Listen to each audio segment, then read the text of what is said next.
ನಮಸ್ಕಾರ. Ji Kannada news DNA ಸ್ವಾಗತ. ನಾನು ಪ್ರವೀಣ್ ಕುಂಬಾರ್. ಇವತ್ತಿನ ಜೀ ಕನ್ನಡ ನ್ಯೂಸ್ DNAಯಲ್ಲಿ 5 ಸುದ್ದಿಗಳನ್ನು ನೋಡ್ತಾ ಹೋಗೋಣ. ಆ 5 ಸುದ್ದಿಗಳ ಪೈಕಿ ಮೊದಲ ಸುದ್ದಿ ಒನ್ಸ್ ಅಗೇನ್ ಅಮೆರಿಕ ಮತ್ತು ಇರಾನ್ ನಡುವಿನ ಸುದ್ದಿ. ಯಾವ ಅಮೆರಿಕ ಇರಾನ್ ಮೇಲೆ ಹೆಚ್ಚು ಕಡಿಮೆ 1953ರಿಂದ 79ರ ತನಕ ಒಂದು ಕಾಲಘಟ್ಟ, 79ರಿಂದ 2015ರ ತನಕ ಎರಡನೇ ಕಾಲಘಟ್ಟ, 2015ರಿಂದ 18ರ ತನಕ ಆದಂಥ ಬೆಳವಣಿಗೆ, 18ರ ನಂತರ ಡೊನಾಲ್ಡ್ ಟ್ರಂಪ್ ತೆಗೆದುಕೊಂಡಿರುವಂಥ ಬೆಳವಣಿಗೆ. ಆಯಾ ಕಾಲಘಟ್ಟದಲ್ಲಿದ್ದಂಥ ಅಧ್ಯಕ್ಷರುಗಳು ಇರಾನ್ ವಿರುದ್ಧ ಕೆಲವೊಂದಿಷ್ಟು ನಿರ್ಬಂಧಗಳನ್ನು ವಿಧಿಸುವ ಪ್ರಯತ್ನವನ್ನು ಮಾಡಿದ್ರು. ಅದು ಬ್ಯಾಂಕಿಂಗ್ ಕ್ಷೇತ್ರಕ್ಕೆ ಸಂಬಂಧಪಟ್ಟಂತಹ ನಿರ್ಧಾರಗಳು, ಅದು ಇರಾನ್ನ ತೈಲ ಉತ್ಪಾದನೆಗೆ ಸಂಬಂಧಪಟ್ಟಂತಹ ನಿರ್ಧಾರಗಳು. ಎಲ್ಲಕ್ಕಿಂತ ಹೆಚ್ಚಾಗಿ ಯಾವ ಏಟನ್ನು ಕೊಟ್ಟರೆ ಇರಾನನ್ನು ನಾವು ಬಡಿಯಬಹುದು ಅಂತ ಅಮೆರಿಕಾದವರು ಆಲೋಚನೆ ಮಾಡ್ತಾ ಇದ್ರು. ಅದೇ ರೀತಿಯಾಗಿ ಆರ್ಥಿಕ ದಿಗ್ಬಂಧನಗಳನ್ನು ಇರಾನ್ ಮೇಲೆ ಹೇರೋ ಪ್ರಯತ್ನವನ್ನು ಆಯಾ ಕಾಲಘಟ್ಟದಲ್ಲಿ ಅಮೆರಿಕ ಮೇಲಿಂದ ಮೇಲೆ ಮಾಡ್ಕೊಂಡು ಬಂದಿದ್ದನ್ನು ನೋಡಿದ್ವಿ. ಅದು 2026ರ ಫೆಬ್ರವರಿಯಲ್ಲಿ ಯುದ್ಧ ಶುರುವಾದ ನಂತರವೂ ಅದನ್ನು ಒನ್ಸ್ ಅಗೇನ್ ಕಂಟಿನ್ಯೂಟಿ ಮಾಡ್ಕೊಂಡು ಬಂದಿದ್ದನ್ನು ನೋಡಿದ್ವಿ. ಆದರೆ ಈ ಹಿಂದೆ ಇದ್ದಂಥ ಆರ್ಥಿಕ ದಿಗ್ಬಂಧನಕ್ಕೂ ಅಮೆರಿಕ ಇವತ್ತು ಒನ್ಸ್ ಅಗೇನ್ ಇರಾನ್ ವಿರುದ್ಧ ವಿಧಿಸ್ತಾ ಇರುವಂಥ ಆರ್ಥಿಕ ದಿಗ್ಬಂಧನಕ್ಕೂ ಸ್ವಲ್ಪ ವ್ಯತ್ಯಾಸ ಕಂಡಂತೆ ಕಾಣಿಸ್ತಾ ಇದೆ. ಏನದು ವ್ಯತ್ಯಾಸ? ಯಾಕಾಗಿ ಅಮೆರಿಕ ಇಂಥದ್ದೊಂದು ಕಠಿಣ ಆರ್ಥಿಕ ದಿಗ್ಬಂಧನಗಳನ್ನು ಮತ್ತೊಮ್ಮೆ ಇರಾನ್ ಮೇಲೆ ಹೇರ್ತೀನಿ ಅಂತ ಪುನರಪಿ ಹೇಳುವ ಪ್ರಯತ್ನವನ್ನು ಮಾಡುತ್ತೆ? ಈ ಆರ್ಥಿಕ ದಿಗ್ಬಂಧನದ ಮುಖಾಂತರ ಒಂದು ದೇಶವನ್ನು ಮಣಿಸೋದಕ್ಕೆ ಸಾಧ್ಯ ಇದೆಯಾ? ಇಂಥದ್ದೊಂದು ಪ್ರಯೋಗವನ್ನು ಇರಾಕ್ ವಿರುದ್ಧ ಅಮೆರಿಕ ಮಾಡಿತ್ತು, ವಿಯೆಟ್ನಾಂ ವಿರುದ್ಧ ಅಮೆರಿಕ ಮಾಡಿತ್ತು, ಬೇರೆ ಬೇರೆ ದೇಶಗಳ ವಿರುದ್ಧ ಇಂಥದ್ದೊಂದು ಪ್ರಯತ್ನವನ್ನು ಅಮೆರಿಕ ಮಾಡಿತ್ತು. ಸಕ್ಸಸ್ ಆಯಿತಾ?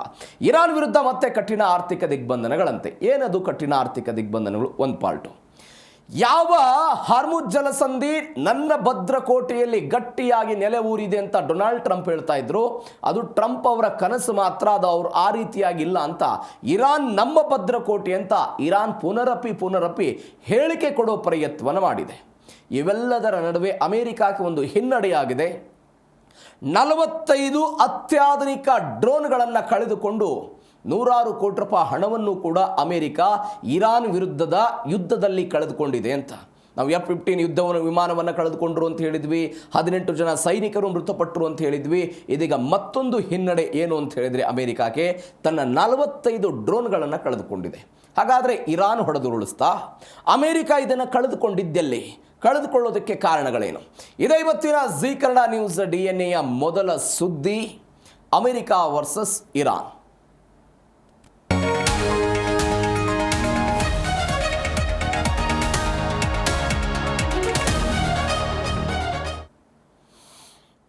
ಡೊನಾಲ್ಡ್ ಟ್ರಂಪ್ ಯಾವಾಗಲೂ 2 ಆಲೋಚನೆ ಮಾಡ್ತಾರೆ. ಒಂದು, ಯುದ್ಧದ ಮುಖಾಂತರ ಇರಾನ್ ವಿರುದ್ಧ ಪ್ರತೀಕಾರ ತೀರಿಸಿಕೊಳ್ಳಬೇಕು, ಒಂದು ಫಿಸಿಕಲ್ ಅಟ್ಯಾಕ್. ಮತ್ತೊಂದು, ಇದೀಗ ಟ್ರಂಪ್ ಅವರು ಹೇಳ್ತಾ ಇದ್ದಾರೆ ಫೈನಾನ್ಷಿಯಲ್ ಅಟ್ಯಾಕ್ ಕೂಡ ನಾವು ಮಾಡ್ತೀವಿ ಅಂತ. ಫೈನಾನ್ಷಿಯಲ್ ಅಟ್ಯಾಕ್ ಮಾಡುವ ಮುಖಾಂತರ ಇರಾನ್ನ ಆರ್ಥಿಕತೆಯನ್ನು ಮತ್ತಷ್ಟು ಕಡಿಮೆ ಮಾಡುವಂಥ ಉದ್ದೇಶವನ್ನು ನಾವು ಹೊಂದಿದ್ದೀವಿ ಅಂತ ಅಮೆರಿಕಾದವರು ಹೇಳ್ತಾ ಇರೋದು. ಯಾವ ಕಾರಣಕ್ಕಾಗಿ ಇಂಥದ್ದೊಂದು ಬೆಳವಣಿಗೆಗಳಾಗ್ತಾ ಇದೆ? ಮಾತುಕತೆಗಳಾಗ್ತಿಲ್ಲ.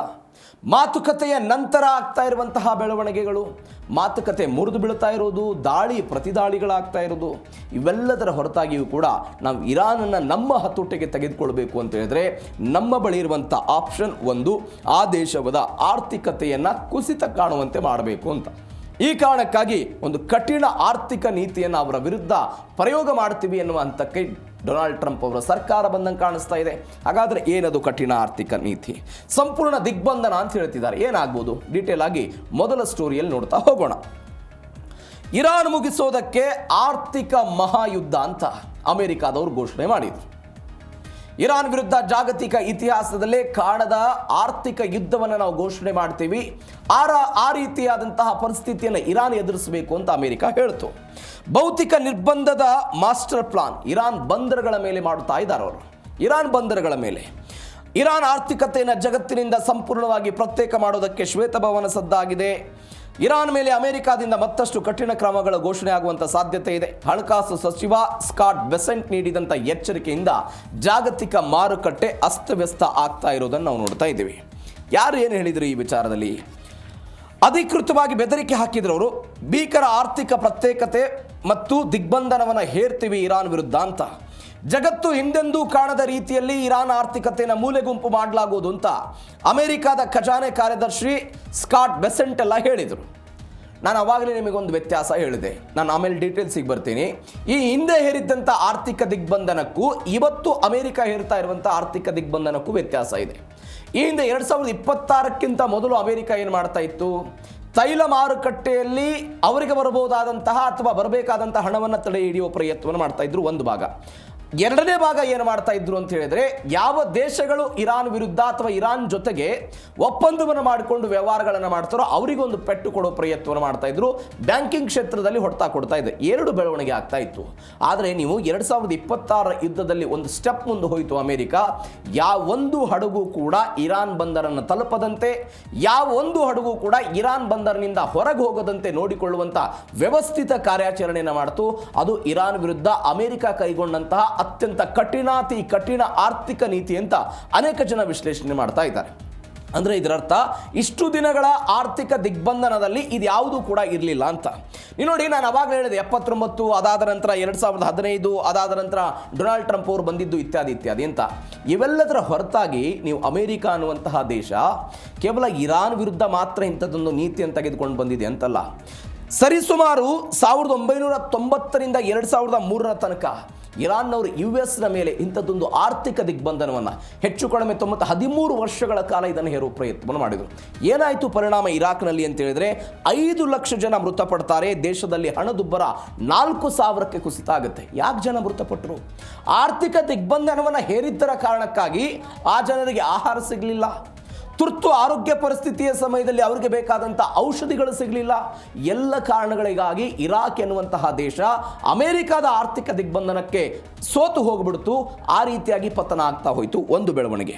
ಇವೆಲ್ಲಕ್ಕಿಂತ ಹೆಚ್ಚಾಗಿ ಕ್ಯೂಬಾ ಎನ್ನುವಂಥ ಒಂದು ದೇಶ, ಈ ಕ್ಯೂಬಾದ ದೇಶದ ಮೇಲೆ ಅನೇಕ ದಶಕಗಳಿಂದ ಹೆಚ್ಚು ಕಡಿಮೆ 1962ರಿಂದ ಟಿಲ್ ಟುಡೇ ಇಂಥದ್ದೊಂದು ಆರ್ಥಿಕ ದಿಗ್ಬಂಧನ ಹೇರೋ ಪ್ರಯತ್ನವನ್ನು ಮಾಡ್ತಾ ಇದ್ದಾರೆ. ಯಾಕೆ? ಆ ದೇಶವನ್ನು ಮಣಿಸಬೇಕು ಎನ್ನುವಂಥ ಆಲೋಚನೆಯ ಭಾಗವಾಗಿ ಇದು ಒಂದು ಭಾಗ. ಇವೆಲ್ಲದರ ಜೊತೆಗೆ ನೀವು ಕ್ಯೂಬಾ ಎನ್ನುವಂಥ ಒಂದು ದೇಶ ಇದೆಯಲ್ಲ, ಅತ್ಯಂತ ಪುಟ್ಟವಾದಂಥ ಒಂದು ದ್ವೀಪ ರಾಷ್ಟ್ರ. ಅದು ಅವ್ರ ಸಮೂಹವು ಹೆಂಗೆ ಮ್ಯಾನೇಜ್ ಮಾಡ್ಬೋದು. ಬಟ್ ಇರಾನ್ ಎನ್ನುವಂಥ ಒಂದು ದೇಶ 9 ಕೋಟಿ ಜನಸಂಖ್ಯೆಯನ್ನು ಹೊಂದಿರುವಂಥ ದೇಶ. ನೀವು ದಶಕಗಳಿಂದಲೇ ಇಂಥದ್ದೊಂದು ನೀತಿಯನ್ನು ಅನುಸರಿಸ್ತಾ ಇದ್ದೀರಿ ಅಂತ ಹೇಳಿದಾಗ ಆರ್ಥಿಕವಾಗಿ ಬೆಳವಣಿಗೆಯನ್ನು ಸಾಧಿಸೋದು ಹೆಂಗೆ ಅನ್ನುವಂಥ ಆಲೋಚನೆ ಇರಾನ್ನಲ್ಲೂ ಕೂಡ ಇದೆ. ಆ ದಿಗ್ಬಂಧನವನ್ನು ಮತ್ತಷ್ಟು ಕಠಿಣ ಮಾಡಬೇಕು ಅಂತ, ಅಂದರೆ ಕ್ಯೂಬಾದ ಮೇಲೆ ಇರಾಕ್ ಮೇಲೆ ಮಾಡಿದಂಥ ಇಂಥದ್ದು ಆರ್ಥಿಕ ದಿಗ್ಬಂಧನ ಇರಾನ್ ಮೇಲೆ ಆಗಬೇಕು ಅಂತ ಅಮೆರಿಕ ಬಯಸ್ತಾ ಇದೆ. ಇದು ಒಂದು ಬೆಳವಣಿಗೆ. ಮತ್ತೊಂದು ಬೆಳವಣಿಗೆ ಏನು ಅಂತ ಹೇಳಿದ್ರೆ, ಅಮೆರಿಕದ 45 ರೀಫರ್ ಡ್ರೋನ್ಗಳು ಧ್ವಂಸವಾಗಿರುವಂತಹ ಘಟನೆ. ಇದು ಧ್ವಂಸ ಆಗಿದೆ. ಇರಾನ್ ಸಂಘರ್ಷದಲ್ಲಿ ಅಮೆರಿಕದ ಬರೋಬ್ಬರಿ 45 ಅತ್ಯಾಧುನಿಕ ಡ್ರೋನ್ಗಳ ನಾಶ ಆಯಿತು.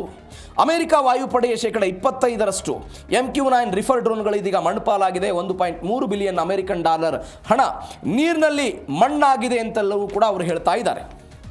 ಮಣ್ಣಾಗ್ಬಿಟ್ಟಿದೆ ಅಂದರೆ ಸಂಪೂರ್ಣವಾಗಿ ಹೊಡೆದಿದ್ದೀವಿ ಇತ್ಯಾದಿ ಅನ್ನುವಂಥ ವಿಚಾರಕ್ಕೆ ಸಂಬಂಧಪಟ್ಟಂತೆ ಆಗ್ತಾ ಇರುವಂಥ ಬೆಳವಣಿಗೆ. ದಿ ವಾಷಿಂಗ್ಟನ್ ಪೋಸ್ಟ್ ವರದಿ ಮಾಡ್ತಿದ್ರ ಬಗ್ಗೆ ರಿಫರ್ ಡ್ರೋನ್ನ ಸೈನ್ಯದ 25% ಭಾಗ ಮಾತ್ರ ಇತ್ತು ಅಂತ. ಒಂದು MQ-9 ರಿಫರ್ ಡ್ರೋನ್ನ ಬೆಲೆ $30ರಿಂದ $50 ಮಿಲಿಯನ್ ಅಂತ ಹೇಳ್ತಾರೆ. 45 ಡ್ರೋನ್ಗಳ ನಾಶದಿಂದ 10,900 ಕೋಟಿ ರೂಪಾಯಿ ಅಧಿಕವಾಗಿ ಯಾರಿಗೆ ನಷ್ಟ ಆಗಿದೆ? ಇದೇ ಅಮೆರಿಕಾಗೆ ನಷ್ಟ ಆಗಿದೆ ಅಂತ ಹೇಳ್ತಿದ್ದಾರೆ.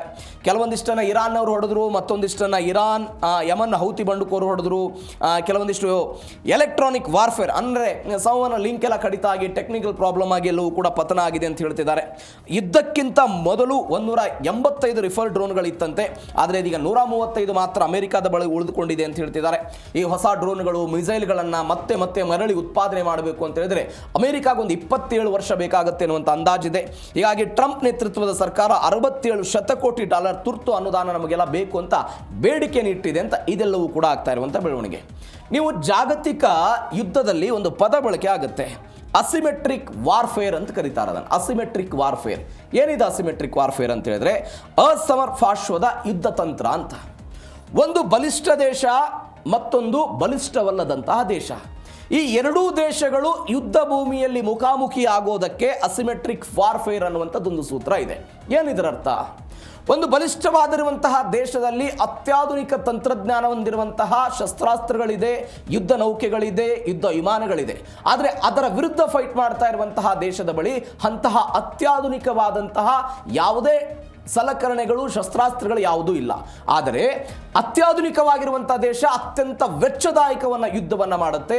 ಎದುರಿಗಿರುವಂತಹ ಒಂದು ಬಡ ದೇಶ ಅಂದ್ಕೊಳ್ಳಿ ಅಥವಾ ಹಿಂದುಳಿದ ದೇಶ ಅಂತ ಹೇಳ್ಕೊಳ್ಳಿ, ಆ ದೇಶ ಅತ್ಯಂತ ಕಡಿಮೆ ಖರ್ಚಿನಲ್ಲಿ ಪ್ರಗತಿ ಹೊಂದಿದಂಥ ದೇಶದ ವಿರುದ್ಧ ಯುದ್ಧ ಮಾಡುತ್ತೆ. ಇದಕ್ಕೆ ಏನಂತ ಕರೀತಾರೆ ಅಂತ ಹೇಳಿದ್ರೆ ಅಸಿಮೆಟ್ರಿಕ್ ವಾರ್ಫೇರ್ ಅಂತ ಕರೀತಾರೆ. ಇದನ್ನು ನೀವು ಇರಾನ್ ಮತ್ತು ಅಮೆರಿಕ ಕಂಪೇರ್ ಮಾಡಿ. ಯಾವ ಅಮೆರಿಕ ಪೆಟ್ರಿಯಾಟ್ ಮತ್ತು ತಾಡನ್ನು ಬಳಕೆ ಮಾಡ್ತೋ ಅದರ ವಿರುದ್ಧ ಇರಾನ್ ಬಳಕೆ ಮಾಡಿದ್ದು ಅತ್ಯಂತ ಕಡಿಮೆ ವೆಚ್ಚದಾಯಕವಾಗಿರುವಂತಹ ಆತ್ಮಹತ್ಯಾ ಡ್ರೋನ್ಗಳನ್ನು ಬಳಕೆ ಮಾಡ್ತು. ಈ ಕಾರಣಕ್ಕಾಗಿಯೇ ಈಗ ನಾವೇನು ಹೇಳ್ತಾ ಇದ್ದೀವಿ, 45 ಅತ್ಯಾಧುನಿಕ ಡ್ರೋನನ್ನು ಉಳಿಸಿದ್ರು ಅಂತ. ಅಮೆರಿಕಾಗೆ ಒಂದು ಸಹಜವಾದಂತಹ ಹಿನ್ನಡೆ ಇದು. ಹಿಂದೆ F-15 ಯುದ್ಧ ವಿಮಾನ ಪತನ ಆದಾಗಲೂ ಕೂಡ ಇಂಥದ್ದೊಂದು ಹಿನ್ನಡೆ ಆಗಿತ್ತು. ಒನ್ಸ್ ಅಗೇನ್ ಅಂಥದ್ದೇ ಹಿನ್ನಡೆಯನ್ನು ಇವತ್ತು ಅಮೆರಿಕ ಎದುರಿಸ್ತಾ ಇದೆ. ಈ ಕಾರಣಕ್ಕಾಗಿ ಹೇಳ್ತಾ ಇದ್ದಾರೆ ಅಸಿಮೆಟ್ರಿಕ್ ವಾರ್ಫೇರ್ ಇದು ಅಂತ. ನೋಡಿ, ಅಮೆರಿಕ ಮತ್ತು ಅಫ್ಘಾನಿಸ್ತಾನದ ನಡುವೆ ಯುದ್ಧ ಆಯಿತು. ಯಾವಾಗ? 2001ರಿಂದ 2021 ತನಕ 21 ವರ್ಷಗಳ ಕಾಲ. ನೀವು ತಾಲಿಬಾನ್ನ ಬಳಿ ಏನಾದರೂ ಅತ್ಯಾಧುನಿಕ ಯುದ್ಧ ನೌಕೆಗಳು, ಅತ್ಯಾಧುನಿಕ ಯುದ್ಧ ವಿಮಾನಗಳು ಏನಾದರೂ ಇತ್ತ? ಇಲ್ಲ. ಸಹಜವಾಗಿ ಅವರು ಉಗ್ರ ಪಡೆ ಅಂತ ಹೇಳಲಾಗ್ತಾ ಇತ್ತು. ಅವರ ಬಳಿ ಇದ್ದಂಥ ಬಂಡುಕೋರರ ಪಡೆ ಅದು. ಆ ಪಡೆಯವರು ತಮ್ಮ ಬಳಿ ಇದ್ದಿದ್ದಂಥದ್ದನ್ನೇ ಅಮೆರಿಕದ ವಿರುದ್ಧ ಬಳಕೆ ಮಾಡಿಕೊಳ್ಳೋ ಪ್ರಯತ್ನ ಮಾಡಿದರು. 10 ವರ್ಷಗಳ ಕಾಲ ಸುದೀರ್ಘವಾಗಿ ಹೋರಾಟ ಮಾಡೋ ಪ್ರಯತ್ನ ಆಯಿತು. ಅಲ್ಟಿಮೇಟ್ ಏನಾಯಿತು? ಅಮೆರಿಕ ತನ್ನ ಸೇನೆಯನ್ನು ಅಫ್ಘಾನಿಸ್ತಾನದಿಂದ ಹೊರಗೆ ತೆಗೆದುಕೊಂಡು ಬರಬೇಕಾದಂತಹ ಪರಿಸ್ಥಿತಿ ಇತ್ತು. ಯಾವ ತಂತ್ರವನ್ನು ಬಳಕೆ ಮಾಡಿದ್ರು? ಅಸಿಮೆಟ್ರಿಕ್ ವಾರ್ಫೇರ್ ಬಳಕೆ ಆಯಿತು. ಇವತ್ತು ಇರಾನ್ ಅದೇ ತಂತ್ರವನ್ನು ಬಳಕೆ ಮಾಡ್ತಾ ಇದೆ. ವಿಯೆಟ್ನಾಂ ವಿರುದ್ಧದ ಯುದ್ಧದಲ್ಲೂ ಕೂಡ ಸೇಮ್ ಅಮೆರಿಕ ಇದೇ ರೀತಿಯಾಗಿ ಸೋಲ್ತು. 20 ವರ್ಷ ಹೋರಾಟ ಮಾಡಿ ಅಂತಿಮವಾಗಿ ಸೋಲನ್ನು ಅಪ್ಪೋ ಪ್ರಯತ್ನವನ್ನು ಮಾಡಿತು. ಇದರರ್ಥ ಇವತ್ತು ಅಮೆರಿಕಾದ ಈ ಡ್ರೋನ್ಗಳನ್ನು ಹೊಡೆದುರುಳಿಸುವ ಪ್ರಯತ್ನವನ್ನು ಇರಾನ್ ಅವರು ಏನು ಮಾಡಿದರು? ಒಂದು ಸಂದೇಶ ಕೊಡೋ ಪ್ರಯತ್ನವನ್ನು ಮಾಡಿದ್ದಾರೆ. ಅಸಿಮೆಟ್ರಿಕ್ ಎನ್ನುವಂಥ ಈ ತಂತ್ರದ ಮುಖಾಂತರ ನಾನು ಅತಿ ಹೆಚ್ಚು ಸೈನಿಕರನ್ನು ಹೊಂದಿದ್ದೀನಿ, ಅತ್ಯಾಧುನಿಕ ತಂತ್ರಜ್ಞಾನವನ್ನು ಹೊಂದಿದ್ದೀನಿ, ಯುದ್ಧದಲ್ಲಿ ನಾನೇ ಗೆದ್ದು ಬಿಡ್ತೀನಿ ಅನ್ನುವಂಥ ಹಮ್ಮು ಭೀಮು ಮತ್ತು ಅಹಂಕಾರ ಏನಾದರೂ ಇದ್ದರೆ ಆ ಅಹಂಕಾರ ಮತ್ತು ಆ ತಂತ್ರ ಇವತ್ತಿನ ಯುದ್ಧ ಭೂಮಿಯಲ್ಲಿ ನಡೆಯಲ್ಲ. ಅದಕ್ಕೆ ತದ್ವಿರುದ್ಧವಾಗಿ ಮತ್ತೊಂದು ತಂತ್ರವೂ ಕೂಡ ಯುದ್ಧ ರಂಗನಾಂಗಣದಲ್ಲಿ ಇದೆ ಅನ್ನುವ ಸಂದೇಶವನ್ನು ಇರಾನ್ ಆ ಮುಖಾಂತರ ಕೊಟ್ಟಿದೆ ಅನ್ನುವಂಥ ವಿಚಾರ ಸದ್ಯಕ್ಕೆ ಚರ್ಚೆ ಆಗ್ತಾ ಇದೆ. ಇದು ಒಂದು ಬೆಳವಣಿಗೆ. ಮತ್ತೊಂದು ಬೆಳವಣಿಗೆ ಏನಾಗಿದೆ ಅಂತ ಹೇಳಿದರೆ, ನಮ್ಮದು ಉಕ್ಕಿನ ಗೋಡೆ ಅಲ್ಲ, ಇರಾನ್ ಕೋಟೆ ಅಂತ ಇರಾನ್ ಅವರು ಹೇಳ್ಕೊಂಡ್ರು. ನಿನ್ನವರು ಡೊನಾಲ್ಡ್ ಟ್ರಂಪ್ ಒಂದು ಹೇಳಿಕೆ ಕೊಟ್ಟರು, ನಾವು ಸಂಪೂರ್ಣವಾಗಿ ಹಾರ್ಮುಜ್ ಜಲಸಂಧಿಯಲ್ಲಿ ಹಿಡಿತ ಸಾಧಿಸಿಬಿಟ್ಟಿದ್ದೀವಿ ಅಂತ, ಉಕ್ಕಿನ ಗೋಡೆಯನ್ನು ನಿರ್ಮಾಣ ಮಾಡಿದ್ದೀವಿ, ಇರಾನ್ಗೆ ಅಲುಗಾಡಿಸೋದಕ್ಕೆ ಸಾಧ್ಯ ಆಗಲ್ಲ ಅಂತ ಡೊನಾಲ್ಡ್ ಟ್ರಂಪ್ ಹೇಳಿಕೆ ಕೊಡೋ ಪ್ರಯತ್ನವನ್ನು ಮಾಡಿದರು. ಇದೀಗ ಇರಾನ್ನ ಅರಸೇನಾ ಪಡೆಯವರು ಅದನ್ನೆಲ್ಲ ತಳ್ಳಿ ಹಾಕುವ ಪ್ರಯತ್ನವನ್ನು ಮಾಡಿದರು. ಹಾರ್ಮುಜ್ ಜಲಸಂಧಿ ಇಂದಿಗೂ ಇರಾನ್ನ ಸಂಪೂರ್ಣ ನಿಯಂತ್ರಣದಲ್ಲಿದೆ ಅಂತ ಬಾಸಿಸ್ ಪಡೆಯವರೆಲ್ಲ ಹೇಳಿದರು. ಅಮೆರಿಕ ಮತ್ತು ಇಸ್ರೇಲ್ ನೌಕೆಗಳಿಗೆ ಹಾರ್ಮುಜ್ ಪ್ರವೇಶಕ್ಕೆ ನಿರ್ಬಂಧವನ್ನು ಇರಾನ್ ಅವರು ಹೇಳಿದರು. ಇದು ಮೊದಲ ಹಂತದಲ್ಲೆಲ್ಲ ಅನೇಕ ದಿನಗಳಿಂದಲೂ ಆಯಿತು. ನೀವು ಅಮೆರಿಕ ಇಸ್ರೇಲ್ನ ಹಡಗುಗಳು ಬಿಡಿ, ಅವರ ನೌಕೆಗಳನ್ನು ಬಿಡಿ, ಯಾವ ಹಡಗುಗಳು ಅಮೆರಿಕಕ್ಕೆ ಏನಾದರೂ ಹೋಗಿ ಬಂದಿತ್ತಾ, ಅಮೆರಿಕದ ಯಾವುದಾದ್ರೂ ಬಂದರಿಗೆ ಹೋಗಿ ಬಂದಿತ್ತಾ, ಇಸ್ರೇಲ್ನ ಯಾವುದಾದ್ರೂ ಬಂದರಿಗೆ ತೈಲವನ್ನು ಪೂರೈಕೆ ಮಾಡೋದಕ್ಕೆ ಯಾವುದಾದ್ರೂ ಒಂದು ಹಡಗು, ನಾವೀಗ ಕೆಲವೊಂದಿಷ್ಟು ವ್ಯಕ್ತಿಗಳನ್ನು ಅಪಾಯಿಂಟ್ ಮಾಡುವಾಗ ಹಿಸ್ಟ್ರಿ ಚೆಕ್ ಮಾಡ್ತಾರೆ, ಆ ವ್ಯಕ್ತಿಯ ಹಿಸ್ಟ್ರಿ ಹೆಂಗಿದೆ, ಗುಡ್ ಇದೆಯೋ ಬ್ಯಾಡ್ ಇದೆಯೋ ಅಂತ. ಅದೇ ರೀತಿಯಾಗಿ ಹಡಗುಗಳ ಹಿಸ್ಟ್ರಿಯನ್ನು ಕೂಡ ಚೆಕ್ ಮಾಡುವ ಹಂತಕ್ಕೆ ಯಾರು ಹೋಗಿದ್ರು? ಇದೇ IRGC ಪಡೆಯವರು ಹೋಗಿದ್ರು. ಯಾವುದಾದ್ರೂ ಹಡಗು ಇಸ್ರೇಲ್ಗೆ ಹೋಗಿ ಬಂದಿತ್ತು ಅಥವಾ ಅಮೆರಿಕಕ್ಕೆ ಹೋಗಿ ಬಂದಿತ್ತು ಅಂತ ಹೇಳಿದ್ರೆ ಅದನ್ನು ಹಾರ್ಮುಜ್ ಜಲಸಂಧಿಯಲ್ಲಿ ಓಡಾಟ ಮಾಡೋದಕ್ಕೆ ನಿರಾಕರಣೆ ಮಾಡುವ ಹಂತಕ್ಕೆ ಇದೇ IRGC ಪಡೆಯದವರು ಹೋಗಿದ್ರು. ಇದೀಗ ಅದನ್ನು ಕಂಟಿನ್ಯೂಟಿ ಮಾಡ್ತಾ ಇದ್ದಾರೆ. ಯಾವುದೇ ಕಾರಣಕ್ಕಾಗಿಯೂ ಕೂಡ ಅವರ ನೌಕೆಗಳು ಪ್ರವೇಶ ಮಾಡದಂತೆ ಒಂದು ನಿರ್ಬಂಧ ತರುವ ಪ್ರಯತ್ನವನ್ನು ಮಾಡ್ತಾ ಇದ್ದಾರೆ. ಅಮೆರಿಕ ತಪ್ಪು ಲೆಕ್ಕಾಚಾರ ಮಾಡ್ತಿದೆ, ಶ್ವೇತಭವನಕ್ಕೆ ಗುಪ್ತಚರ ವೈಫಲ್ಯ ಕಾಡ್ತಾ ಇದೆ ಅಂತ. ಈ ಡೊನಾಲ್ಡ್ ಟ್ರಂಪ್ ಏನು ಹೇಳಿದರು, ನಾವು ಸಂಪೂರ್ಣವಾಗಿ ನಿಯಂತ್ರಣ ಮಾಡ್ತಾ ಇದ್ದೀವಿ, ಹೊಡೆದೇ ಬಿಡ್ತೀವಿ, ಇತ್ಯಾದಿ ಆಗುತ್ತೆ ಅಂತ. ಬಟ್ ಇದೀಗ ಅರಾಗ್ಜಿ ಏನು ಹೇಳ್ತಾ ಇದ್ದಾರೆ, ಇಲ್ಲ, ಯಾವ ಶ್ವೇತಭವನಕ್ಕೆ ಅಥವಾ ಈ ಅಮೆರಿಕಾದ ಲೆಕ್ಕಾಚಾರ ಏನಿದೆಯಲ್ಲ ಆ ಲೆಕ್ಕಾಚಾರ ಸಂಪೂರ್ಣ ಉಲ್ಟಾಪಲ್ಟಾ ಆಗಿಬಿಟ್ಟಿದೆ, ಅವ್ರಿಗೊಂದು ತಪ್ಪು ಲೆಕ್ಕ ಎಲ್ಲ ಹೋಗ್ತಿದೆ ಅನ್ನುವಂಥ ನಿಟ್ಟಿನಲ್ಲಿ ಅವರೆಲ್ಲ ಮಾತನಾಡೋ ಪ್ರಯತ್ನ. ಇರಾನ್ ಅನುಮತಿ ಇಲ್ಲದೆ ಹಾರ್ಮುಜ್ನಲ್ಲಿ ಹಡಗು ಸಂಚಾರ ಇಲ್ಲ ಅಂತ ಇವರು ಹೇಳಿಕೆ ಕೊಡೋ ಪ್ರಯತ್ನವನ್ನು ಮಾಡ್ತಾ ಇದ್ದಾರೆ. ಅಂದರೆ ಒಂದು ಕಡೆ ಅಮೆರಿಕ ಹೇಳ್ತಾ ಇದೆ, ನನ್ನ ಒಪ್ಪಿಗೆ ಇಲ್ಲದೆ ಯಾವುದು ಹಡಗು ಹೋಗೋದಿಲ್ಲ, ಸರಾಗವಾಗಿ ಹೋಗೋದಕ್ಕೆ ನಾವು ಬಿಡ್ತಾ ಇದ್ದೀವಿ ಅಂತ ಅವ್ರು ಹೇಳೋ ಪ್ರಯತ್ನವನ್ನು ಮಾಡೋದು, ಇದರ ನಡುವೆ ಇವರು ಹೇಳೋ ಪ್ರಯತ್ನವನ್ನು ಮಾಡಿದರು. ಇವೆಲ್ಲದರ ನಡುವೆ ಕಟ್ಟ ಕಡೆಯದಾಗಿ ಕಾಡುವಂತಹ ಪ್ರಶ್ನೆ, ಒಮಾನ್ ಮತ್ತು ಇರಾನ್ ನಡುವೆ ಇತ್ತೀಚೆಗೆ ಒಂದು ಒಪ್ಪಂದ ಆಗಿತ್ತು. ಆ ಒಪ್ಪಂದದ ಮುಖಾಂತರ ಇಬ್ಬರೂ ಸೇರಿಕೊಂಡು ಇದನ್ನು ಸಂಭವ ಮ್ಯಾನೇಜ್ ಮಾಡೋಣ ಅಂತ ಇಬ್ಬರು ಮಾತುಕತೆಗೆ ಬಂದಿದ್ರಂತೆ. ಬಟ್ ಆ ಮಾತುಕತೆ ಇವತ್ತು ಎಲ್ಲಿಗೆ ಹೋಯಿತು ಅನ್ನೋ ಪ್ರಶ್ನೆ ಸದ್ಯಕ್ಕೆ ಕಾಡ್ತಾ ಇದೆ. ಯಾಕಂದರೆ ಅಮೆರಿಕ ತನ್ನ ನಿಯಂತ್ರಣ ಅಂತ ಹೇಳುತ್ತೆ, ಇರಾನ್ ತನ್ನ ನಿಯಂತ್ರಣ ಅಂತ ಹೇಳುತ್ತೆ. ಒಮಾನ್ ತಯಾರು ಮಾಡಿದಂಥ ಪ್ರತ್ಯೇಕ ಮಾರ್ಗದ ಪ್ರಶ್ನೆಯಲ್ಲಿ ಹೋಯಿತು, ಒಮಾನ್ ತಾನು ಅವರ ಜೊತೆಗೆ ಸೇರಿಕೊಂಡು ಮಾಡಿದಂಥ ಈ ಒಪ್ಪಂದದ ಮಾತುಕತೆಗಳು ಅವೆಲ್ಲಿ ಹೋಯಿತು, ಏನು ಎತ್ತ ಅನ್ನೋದು ಸದ್ಯಕ್ಕೆ ಕಾಡ್ತಾ ಇರುವಂಥ ಪ್ರಶ್ನೆ. ಇವೆಲ್ಲದರ ನಡುವೆ ಅಮೆರಿಕಾದಲ್ಲಿ ಮಹತ್ವದ ಬೆಳವಣಿಗೆ ಆಗ್ತಾ ಇದೆ. ಪೆಟ್ರೋಲ್ ಬೆಲೆ ಇಳಿಕೆ ಮಾಡೋದೇ ಡೊನಾಲ್ಡ್ ಟ್ರಂಪ್ ಅವರ ಮೊದಲ ಆದ್ಯತೆ ಅಂತ JD ವ್ಯಾನ್ಸ್ ಹೇಳಿಕೆ ಕೊಡೋ ಪ್ರಯತ್ನ ಮಾಡ್ತಾರೆ. ನೋಡಿ, ಯಾವುದೇ ದೇಶ ಇರಲಿ, ಯಾವುದೇ ಸರ್ಕಾರ ಇರಲಿ, ಆ ದೇಶದಲ್ಲಿ ಹಣದುಬ್ಬರ ಹೆಚ್ಚಳಾಗಿ ಎಸ್ಪೆಷಲಿ ಈ ಪೆಟ್ರೋಲ್ ಮತ್ತು ಡೀಸೆಲ್ ದರ ಏರಿಕೆ ಆದರೆ ಅದು ಸರ್ಕಾರದ ಅಸ್ತಿತ್ವದ ಪ್ರಶ್ನೆ ಮಾಡಿಬಿಡುತ್ತೆ. ಅದು ಭಾರತ ಇರಲಿ, ಅಮೆರಿಕ ಇರಲಿ, ಪಾಕಿಸ್ತಾನ ಇರಲಿ, ರಷ್ಯಾ ಇರಲಿ, ಯಾವುದೇ ದೇಶ ಇರಲಿ, ಪೆಟ್ರೋಲ್ ಮತ್ತು ಡೀಸೆಲ್ ದರ ಏನಾಗುತ್ತೆ ಅನ್ನೋದ್ರ ಮೇಲೆ ಸರ್ಕಾರದ ಅಸ್ತಿತ್ವವೂ ಕೂಡ ಇರುತ್ತೆ. ಒನ್ಸ್ ಅಗೇನ್ ಟ್ರಂಪ್ ಅದೇ ರೀತಿಯಾಗಿ ಎದುರಿಸ್ತಾ ಇದ್ದಾರೆ. ಬರ್ತೀನಿ ಡೀಟೇಲ್ಸ್ಗೆ. ಅಮೆರಿಕನ್ನರಿಗೆ ತೈಲ ಮತ್ತು ಪೆಟ್ರೋಲ್ ಬೆಲೆ ಕಡಿಮೆ ಮಾಡೋದೇ ನಮ್ಮ ಆದ್ಯತೆ ಅಂತ ಉಪಾಧ್ಯಕ್ಷ JD ವ್ಯಾನ್ಸ್ ಹೇಳಿದರು. ಪರಮಾಣು ಅಸ್ತ್ರ ಪಡೆಯದಂತೆ ತಡೆಯೋದು ಅಮೆರಿಕದ 2ನೇ ಗುರಿಯಾಗಿದೆ. 2% ಕುಸಿತವನ್ನು ಕಂಡಿದೆ ಮಾರುಕಟ್ಟೆ, ಇತ್ಯಾದಿ ಅಂತ ಬೆಳವಣಿಗೆ. ನಾನು ನಿಮಗೆ ಮೊನ್ನೆ ಒಂದು ಬೆಳವಣಿಗೆಯನ್ನು ಹೇಳಿದೆ.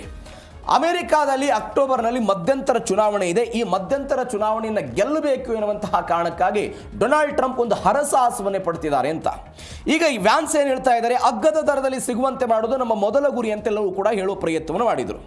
ಇದೀಗ ಟ್ರಂಪ್ ಅವರಿಗೆ ಅನಿವಾರ್ಯತೆ ಇದೆ, ಈ ಮಧ್ಯಂತರ ಚುನಾವಣೆಯನ್ನು ಗೆಲ್ಲಬೇಕು, ನಮ್ಮ ಕಡೆ ಮತ ಬರಬೇಕು ಅಂತ ಹೇಳಿದ್ರೆ ಪೆಟ್ರೋಲ್ ಬೆಲೆ ಇಳಿಬೇಕು ಅಂತ. ನೀವು ಅಮೆರಿಕದ ಇತಿಹಾಸ ನೋಡಿ, 1980ರಲ್ಲಿ ಜಿಮ್ಮಿ ಕಾರ್ಟರ್ ಅಮೆರಿಕದ ಅಧ್ಯಕ್ಷರಿದ್ದರು. ಅವರ ಕಾಲದಲ್ಲಿ ಏನಾಗ್ಬಿಡ್ತು, 100% ಪೆಟ್ರೋಲ್ ಮತ್ತು ಡೀಸೆಲ್ ದರ ಏರಿಕೆ ಆಗ್ಬಿಡ್ತು. ಪೆಟ್ರೋಲಿಂಗ್ ಸಿಸ್ಟಮ್ ಎಲ್ಲ ಬಂದಿತ್ತು ಅಂತ ನಾನು ಅನೇಕ ಬಾರಿ ಹೇಳಿದ್ದೀನಿ.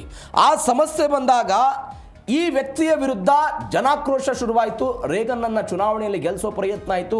ರೇಗನ್ ಚುನಾವಣೆಯಲ್ಲಿ ಗೆದ್ದರು. ಇದು ಒಂದು ಬೆಳವಣಿಗೆ.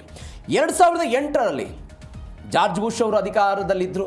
ಜಾರ್ಜ್ ಬುಷ್ ಅವರ ಅಧಿಕಾರದ ಸಮಯದಲ್ಲೂ ಕೂಡ ಇದೇ ರೀತಿಯಾದಂಥ ಪೆಟ್ರೋಲ್ ಮತ್ತು ಡೀಸೆಲ್ ದರ ಅಮೆರಿಕಾದಲ್ಲಿ ವ್ಯಾಪಕವಾಗಿ ಏರಿಕೆ ಆಗೋ ಪ್ರಯತ್ನವನ್ನು ಮಾಡಿತ್ತು. ಏಕಕಾಲಕ್ಕೆ 4.11 ಅಮೆರಿಕದ ಡಾಲರ್ ಏರಿಕೆ ಆಯಿತು. ಜನಾಕ್ರೋಶ ಜಾಸ್ತಿ ಆಯಿತು. ಅವರನ್ನು ಸೋಲಿಸೋ ಪ್ರಯತ್ನ ಆಯಿತು. ಬರಾಕ್ ಒಬಾಮಾ ಅಧಿಕಾರಕ್ಕೆ ಬಂದರು. 2ನೇ ಬೆಳವಣಿಗೆ. 3ನೇ ಬೆಳವಣಿಗೆ ಏನಾಯಿತು ಅಂತ ಹೇಳಿದ್ರೆ, ಇದರಿಂದ ಹೆಂಗೆ ಪಾರಾದರು ಅನ್ನೋದಕ್ಕೆ ಮತ್ತೊಂದು ಉದಾಹರಣೆ ಇದೆ. 2022ರಲ್ಲಿ ಜೋ ಬೈಡನ್ ಅಮೆರಿಕದ ಅಧ್ಯಕ್ಷರಾಗಿದ್ದರು. ಮಧ್ಯಂತರ ಚುನಾವಣೆ ಬಂತು. ಮಧ್ಯಂತರ ಚುನಾವಣೆ ಬರೋದಕ್ಕಿಂತ ಮೊದಲು ಅಮೆರಿಕಾದಲ್ಲಿ ಏನಾಗ್ಬಿಡ್ತು, ತೈಲ ಬೆಲೆ ವಿಪರೀತವಾಗಿ ಇರೋದಕ್ಕೆ ಶುರುವಾಯಿತು. ಜೋ ಬೈಡನ್ಗೆ ಆತಂಕ. ನಿಮಗೆ ಅಮೆರಿಕದ ಮಧ್ಯಂತರ ಚುನಾವಣೆಗಳಲ್ಲಿ ಯಾರು ಅಧಿಕಾರದಲ್ಲಿ ಇರ್ತಾರೋ ಅವ್ರ ಸ್ಥಾನಗಳನ್ನು ಕಳೆದುಕೊಂಡಿದ್ದ ಉದಾಹರಣೆ ಇದೆ. ಅಂದರೆ ಅವರ ವಿರುದ್ಧವೇ ಜನಾಕ್ರೋಶ ಬಂದಿರುವಂಥ ಅನೇಕ ಐತಿಹಾಸಿಕ ಉದಾಹರಣೆ ಇದೆ. ಜೋ ಬೈಡನ್ ಆಲೋಚನೆ ಮಾಡಿದ್ರು, ಇಲ್ಲ ನನ್ನ ಸರ್ಕಾರಕ್ಕೇನು ಏಟ್ ಕೊಡುತ್ತೆ ಇದೆ ಅಂತ. ಏನು ಮಾಡಿದ್ರು ಅವರು, ತೈಲ ಬೆಲೆ ಏರಿಕೆ ಆದಾಗ ತೈಲವನ್ನು ಅತಿ ಹೆಚ್ಚು ಸ್ಟಾಕ್ ಇದ್ದಂತಹ ತೈಲವನ್ನು ಹೊರಗಡೆ ಮಾರುಕಟ್ಟೆಗೆ ಬಿಡೋ ಪ್ರಯತ್ನವನ್ನು ಮಾಡಿ ತೈಲ ಬೆಲೆ ಏರಿಕೆ ಆಗದಂತೆ ಅದನ್ನು ಸಮತೋಲಿತ ರೀತಿಯಲ್ಲಿ ತೆಗೆದುಕೊಳ್ಳುವ ಪ್ರಯತ್ನವನ್ನು ಮಾಡಿದರು. ಇದರ ಪರಿಣಾಮ ಏನಾಯಿತು, ಜೋ ಬೈಡನ್ ಅವರು ಮಧ್ಯಂತರ ಚುನಾವಣೆಯಲ್ಲಿ ಗೆಲ್ಲೋದಕ್ಕೆ ಮತ್ತು ಹೆಚ್ಚಿನ ಸೀಟ್ಗಳನ್ನು ತೆಗೆದುಕೊಳ್ಳೋದಕ್ಕೆ ಸಾಧ್ಯ ಆಯಿತು. ಒಂದ್ಸಗೆ ನೀವು ಪಾಯಿಂಟಿಗೆ ಬನ್ನಿ. ಡೊನಾಲ್ಡ್ ಟ್ರಂಪ್ ಅವರ ಆಲೋಚನೆಯೂ ಕೂಡ ಅದೇ ಇದೆ. ಇವತ್ತು ನಾನು ಮಧ್ಯಂತರ ಚುನಾವಣೆಯಲ್ಲಿ ಗೆಲ್ಲಬೇಕು, ಸ್ಥಾನಗಳನ್ನು ಉಳಿಸ್ಕೊಳ್ಬೇಕು, ನನ್ನ ವಿರುದ್ಧದ ಜನಾಕ್ರೋಶವನ್ನು ಶಮನ ಮಾಡಬೇಕು ಅಂತ ಹೇಳಿದ್ರೆ ಪೆಟ್ರೋಲ್ ಮತ್ತು ಡೀಸೆಲ್ ಬೆಲೆಯನ್ನು ಇಳಿಕೆ ಮಾಡಬೇಕು ಅನ್ನುವಂಥ ಆದ್ಯತೆ ಟ್ರಂಪ್ ಅವರ ಎದುರಿಗೆ ಬಂದಂತೆ ಕಾಣಿಸ್ತಾ ಇದೆ. ಈ ಕಾರಣಕ್ಕಾಗಿ ಅದನ್ನು ಮಾಡ್ತಾ ಇದ್ದಾರೆ. ಅದರ ಅರ್ಥ JD ವ್ಯಾನ್ಸ್ ಅವರ ಹೇಳಿಕೆಯಿಂದ ಬಂದಿದ್ದನ್ನು ನೋಡ್ತಾ ಇದ್ದೀವಿ. ರಷ್ಯಾ ಮತ್ತು ಉಕ್ರೇನ್ ನಡುವೆ ಆಗ್ತಾ ಇರುವಂಥ ಬೆಳವಣಿಗೆ. ಯಾವ ರಷ್ಯಾ ಮತ್ತು ಉಕ್ರೇನ್ ನಡುವೆ ಅನೇಕ ವರ್ಷಗಳಿಂದ ಈ ಯುದ್ಧದ ವಾತಾವರಣ ಕಂಟಿನ್ಯೂಟಿ ಆಗ್ತಾ ಇದೆಯೋ ಅದು ಮತ್ತೊಮ್ಮೆ ಮುಂದುವರಿಯುವಂತೆ ಕಾಣಿಸ್ತಾ ಇದೆ. ನೀವು ನೋಡಿ, ಇತ್ತೀಚೆಗೆ ಒಂದು ಬೆಳವಣಿಗೆ ಆಗಿತ್ತು. ರಷ್ಯಾದ ವಿರುದ್ಧ ಉಕ್ರೇನ್ನವರು ಯಾವ ರಷ್ಯಾದ ತೈಲ ಸಂಸ್ಕರಣಾ ಘಟಕಗಳಿತ್ತೋ ಅವುಗಳನ್ನು ಕೇಂದ್ರೀಕರಿಸಿಕೊಂಡು ದಾಳಿಯನ್ನು ಮಾಡಿ ಅಲ್ಲಿಯೂ ಕೂಡ ಮೊಟ್ಟ ಮೊದಲ ಬಾರಿಗೆ ಇಂಥದ್ದೊಂದು ರೇಷನಿಂಗ್ ಪರಿಸ್ಥಿತಿ ತರುವ ಹಂತಕ್ಕೆ ಒಂದು ಸಣ್ಣ ದೇಶವಾದಂಥ ಉಕ್ರೇನ್ ರಷ್ಯಾದ ಬಲಿಷ್ಠವಾದಂಥ ದೇಶದ ವಿರುದ್ಧ ಹೊಡೆಯೋ ಪ್ರಯತ್ನವನ್ನು ಮಾಡಿದ್ರು. ಡ್ರೋನ್ಗಳ ದಾಳಿಯೆಲ್ಲವೂ ಕೂಡ ಆಗಿತ್ತು. ಇದೀಗ ಅದರ ಮುಂದುವರೆದ ಭಾಗವಾಗಿ ಉಕ್ಕಿನ ಕೋಟೆ ಅಂತ ಕರೆಯುವಂತಹ ಪುಟಿನ್ ಅವರ ಅರಮನೆಯನ್ನೇ ಟಾರ್ಗೆಟ್ ಮಾಡಿಕೊಂಡು ಉಕ್ರೇನ್ನವರು ದಾಳಿಯನ್ನು ಮಾಡಿದ್ದಾರೆ. ಹಾಗಾದರೆ ಏನಿದೆ ಅರಮನೆ? ಯಾವ ಕಾರಣಕ್ಕಾಗಿ ಇದನ್ನು ಕಟ್ಟಲಾಗಿತ್ತು? ವ್ಯಾಪಕವಾದಂಥ ಭ್ರಷ್ಟಾಚಾರದ ಆರೋಪ ಈ ಅರಮನೆಯ ವಿರುದ್ಧ ಇತ್ತು. ಅನೇಕ ರಷ್ಯಾದ ವಿರೋಧ ಪಕ್ಷದ ನಾಯಕರು ಇದರ ಬಗ್ಗೆ ಪ್ರಶ್ನೆಯನ್ನು ಮಾಡಿದ್ರು. ಇವೆಲ್ಲದರ ವಿರುದ್ಧವಾಗಿಯೂ ಕೂಡ ತಲೆ ಎತ್ತಿ ನಿಂತಿದ್ದಂತಹ ಈ ಅರಮನೆಯನ್ನು ಉಕ್ರೇನ್ ಅವರು ಟಾರ್ಗೆಟ್ ಮಾಡಿದರು.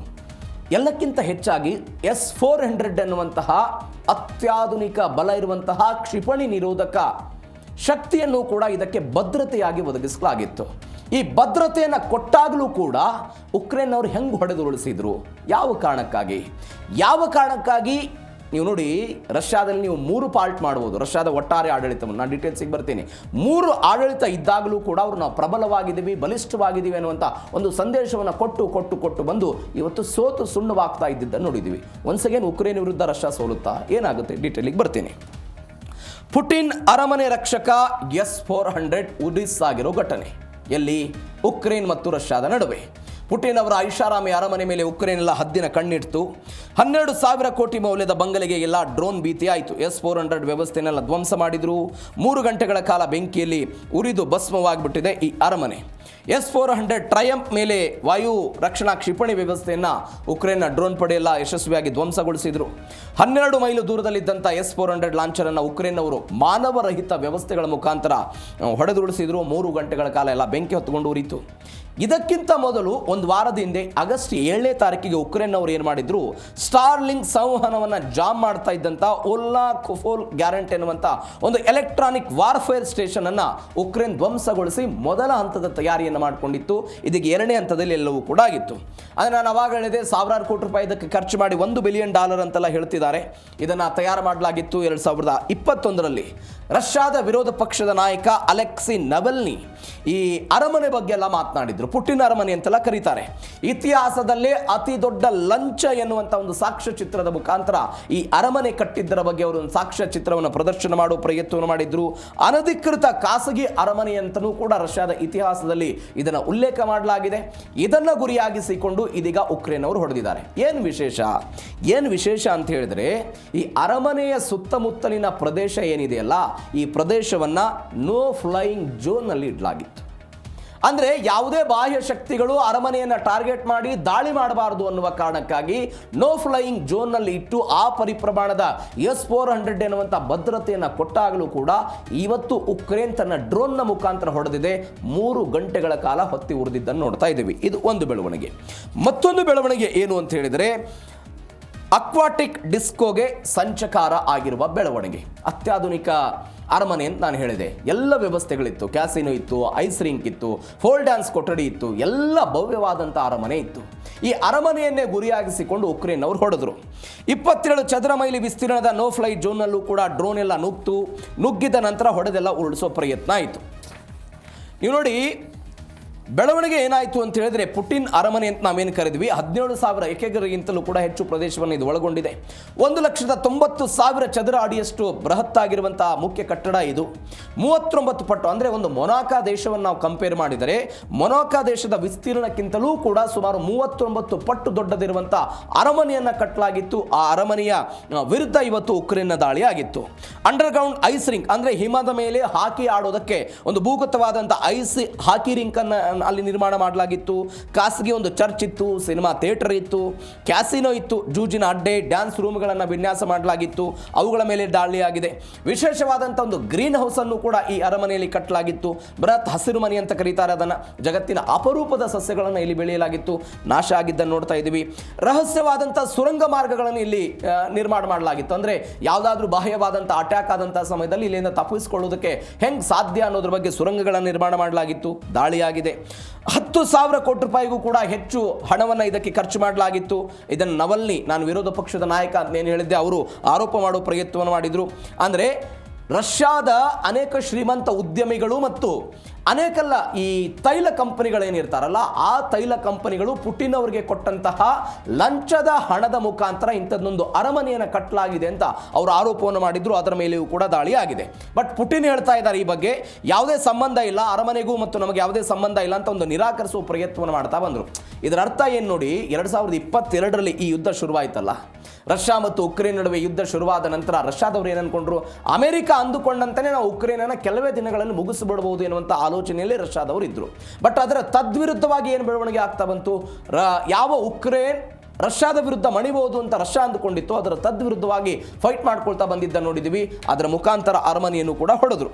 ಆ ಮುಖಾಂತರ ನೀವು ನೋಡಿ, ಈ ರಾಜರ ಕಾಲಕ್ಕೆ ಹೋದರೆ ನಾವು ಕೋಟೆಗಳನ್ನು ನಿರ್ಮಾಣ ಮಾಡ್ತಿದ್ರು ಅಂತ ಹೇಳ್ತೀವಿ.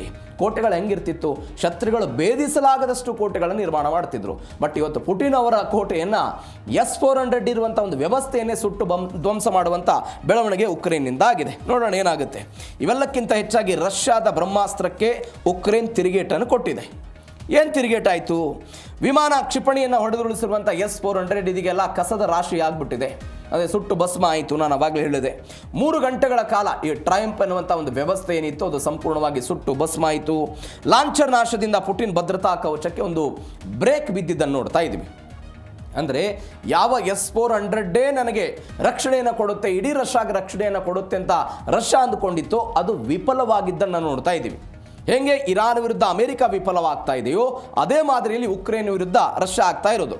ತನ್ನದೇ ಅಸ್ತ್ರಗಳಿಂದ ರಷ್ಯಾವನ್ನು ಕಟ್ಟಿ ಆಗ್ತಾ ಇದೆ ಉಕ್ರೇನ್. ಅಜಯ್ ಎನ್ನುವಂಥ ರಷ್ಯಾದ ಮಿಲಿಟರಿ ಬಿಲ್ಡಪ್ಗೆ ಜಾಗತಿಕವಾಗಿ ಅವಮಾನ ಆಗ್ತಾ ಇದೆ ಎನ್ನುವಂಥ ಬೆಳವಣಿಗೆ. ನಾವು ಇದನ್ನು ಅಹಂಕಾರ ಅಥವಾ ಜಾಗತಿಕ ಬೆಳವಣಿಗೆ ಅನ್ನೋದಕ್ಕಿಂತ ಇದನ್ನು ಸ್ವಲ್ಪ ಇತಿಹಾಸಕ್ಕೆ ಕಂಪೇರ್ ಮಾಡಿ ನೋಡಿದರೆ ರಷ್ಯಾ ಹೆಂಗೆ ಬೆಳವಣಿಗೆ ಆಗಿತ್ತು ಅನ್ನೋದು ನಮ್ಗೆ ಗೊತ್ತಾಗುತ್ತೆ. ನಾನು ಮೊನ್ನೆ ಹೇಳಿದೆ ನಿಮಗೆ, ಜಾರ್ ಎನ್ನುವಂಥ ಒಂದು ಕಮ್ಯುನಿಟಿ ಇತ್ತು, ಅವರು ರಾಜರು ಎಲ್ಲವನ್ನು ಕೂಡ ನಡೆಸ್ತಾ ಇದ್ರು ಅಂತ. ಆ ಸಮಯದಲ್ಲಿ ಏನಾಗಿತ್ತು ಅಂತ ಹೇಳಿದ್ರೆ, ಅವರು ತಮ್ಮನ್ನು ತಾವು, ಈ ಪುಟಿನ್ ವಿಚಾರಕ್ಕೆ ನಾನು ಬರ್ತೀನಿ, ತಮ್ಮನ್ನು ತಾವು ಏನು ಅಂದ್ಕೊಳ್ತಾ ಇದ್ರು ರಾಜಮನೆತನರು, ದೇವರ ಪ್ರತಿನಿಧಿಗಳು, ನಮ್ಮನ್ನು ಮೀರಿಸುವಂಥವರು ಜಗತ್ತಿನಲ್ಲಿ ಯಾರೂ ಇಲ್ಲ ಅಂತ ಜಾರ್ ರಾಜವಂಶರು ಹೇಳ್ತಾ ಇದ್ರು. ಅದಕ್ಕೆ ಪರ್ಯಾಯವಾಗಿ ಒಂದು ಒಕ್ರಾನ ಎನ್ನುವಂಥ ಒಂದು ರಹಸ್ಯ ಪೊಲೀಸ್ ಪಡೆಯನ್ನು ನಿರ್ಮಾಣ ಮಾಡಿಕೊಂಡಿದ್ರು. ಈ ಒಕ್ರಾನದ ಮುಖಾಂತರ ನಾವು ಯಾರೇ ನಮ್ಮ ವಿರುದ್ಧ ಯುದ್ಧವನ್ನು ಮಾಡಿದರೆ ಅವ್ರನ್ನ ನಾವು ಸೋಲಿಸ್ತೀವಿ ಅಂತ ಯಾರಿಗೆ ಬಂದಿತ್ತು? ಜಾರ್ನವ್ರಿಗೆ ಬಂದಿತ್ತು. ಆದರೆ ಕೊನೆಗೆ ಪ್ರಯತ್ನ ಅಥವಾ ಫಲ ಏನಾಯಿತು ಅಂತ ಹೇಳಿದರೆ, ಯುದ್ಧ ಆಯಿತು. ಯುದ್ಧದಲ್ಲಿ ಅವರು ಸೋಲೋ ಪ್ರಯತ್ನ ಆಯಿತು, ಸೋತರು ಅವರು. ಅದಾದ ನಂತರ 1904-05ರಲ್ಲಿ ಸೋತರು, 1917ರಲ್ಲಿ ಸೋತರು. ಆ ಮುಖಾಂತರ ರಷ್ಯಾದ ರಾಜರ ಅಸಮರ್ಥತೆ ಜಗತ್ತಿಗೆ ಪ್ರಯತ್ನ ಆಯಿತು, ಒಂದು ಭಾಗ. ಎರಡನೇ ಬೆಳವಣಿಗೆ ಯಾವಾಗ ಆಯಿತು? ಸೋವಿಯತ್ ಒಕ್ಕೂಟದ ಕಾಲಕ್ಕೆ ಬರೋಣ ನಾವು. ಅಂದರೆ ರಷ್ಯಾ ತಾನು ಆಧುನಿಕವಾಗಿ ಬೆಳೆದಿದೆ ಅಂತ ಹೇಳಿಕೊಂಡಾಗಲೂ ಕೂಡ ಹೆಂಗೆ ವಿಫಲ ಆಯಿತು ಅಂತ. ಈ ಸೋವಿಯತ್ ಒಕ್ಕೂಟದ ಕಾಲಕ್ಕೆ ನಾವು ಬಂದರೆ ಅಫ್ಘಾನಿಸ್ತಾನದ ಯುದ್ಧದಲ್ಲಿ ಸೋಲೋ ಪ್ರಯತ್ನ ಆಯಿತು. ಅದಾದ ನಂತರ ನಾವು ನ್ಯಾಟೋ ಪವರ್, ಯಾವ ನ್ಯಾಟೋ ಪವರ್ ವಿರುದ್ಧ ನಾವು ದೊಡ್ಡ ಮಟ್ಟದಲ್ಲಿ ಹೋರಾಟ ಮಾಡ್ತೀವಿ ಅಂತ ರಷ್ಯಾ ಹೇಳ್ಕೊಳ್ತಾ ಇತ್ತು, ಅದು ಅನೇಕ ಬಾರಿ ಸೋತಿದ್ದ ನೋಡಿದ್ವಿ ಸೋವಿಯತ್ ಒಕ್ಕೂಟ ಇದ್ದಂತಹ ಸಮಯದಲ್ಲಿ. ಆ ಸಮಯದಲ್ಲಿ ಹೋದಂತೆ 1980ರಲ್ಲಿ ಸೋತು ಹೊರಗಡೆ ಬಂದರು. ಈ ಬೆಳವಣಿಗೆ ಆದ ನಂತರ ಇದೀಗ ಪುಟಿನ್ ಅವರು ಏನು ಹೇಳ್ತಾ ಇದ್ರು, S-400 ನಮ್ಮ ಬಳಿ ಇದೆ, ಆ S-400ನ ಮುಖಾಂತರ ನಾನು ಎದುರಾಳಿಗಳನ್ನು ಎದುರಿಸ್ತೀನಿ ಎನ್ನುವಂಥ ಒಂದು ಕೊಂಬು ಬಂದುಬಿಟ್ಟಿತ್ತು. ಆದರೆ ಇವತ್ತು ಉಕ್ರೇನ್ ಅದನ್ನು ಹೊಡೆದುರುಳಿಸಿದೆ. ಆ ಮುಖಾಂತರ ಈ ಎಲ್ಲ ಬೆಳವಣಿಗೆಗಳಾಗಿದ್ದನ್ನು ನೋಡ್ತಾ ಇದ್ವಿ. ಮತ್ತೊಂದು ಬೆಳವಣಿಗೆ ಏನು ಅಂತ ಹೇಳಿದರೆ, ಈ ವಿಚಾರದಲ್ಲಿ ರಷ್ಯಾ ಉಕ್ರೇನ್ ಕಾನೂನು ಸಮರಕ್ಕೆ ಭಾರತದ ಚಂದ್ರಚೂಡ್ ಅವರು ಹೋಗ್ತಾ ಇರೋದು.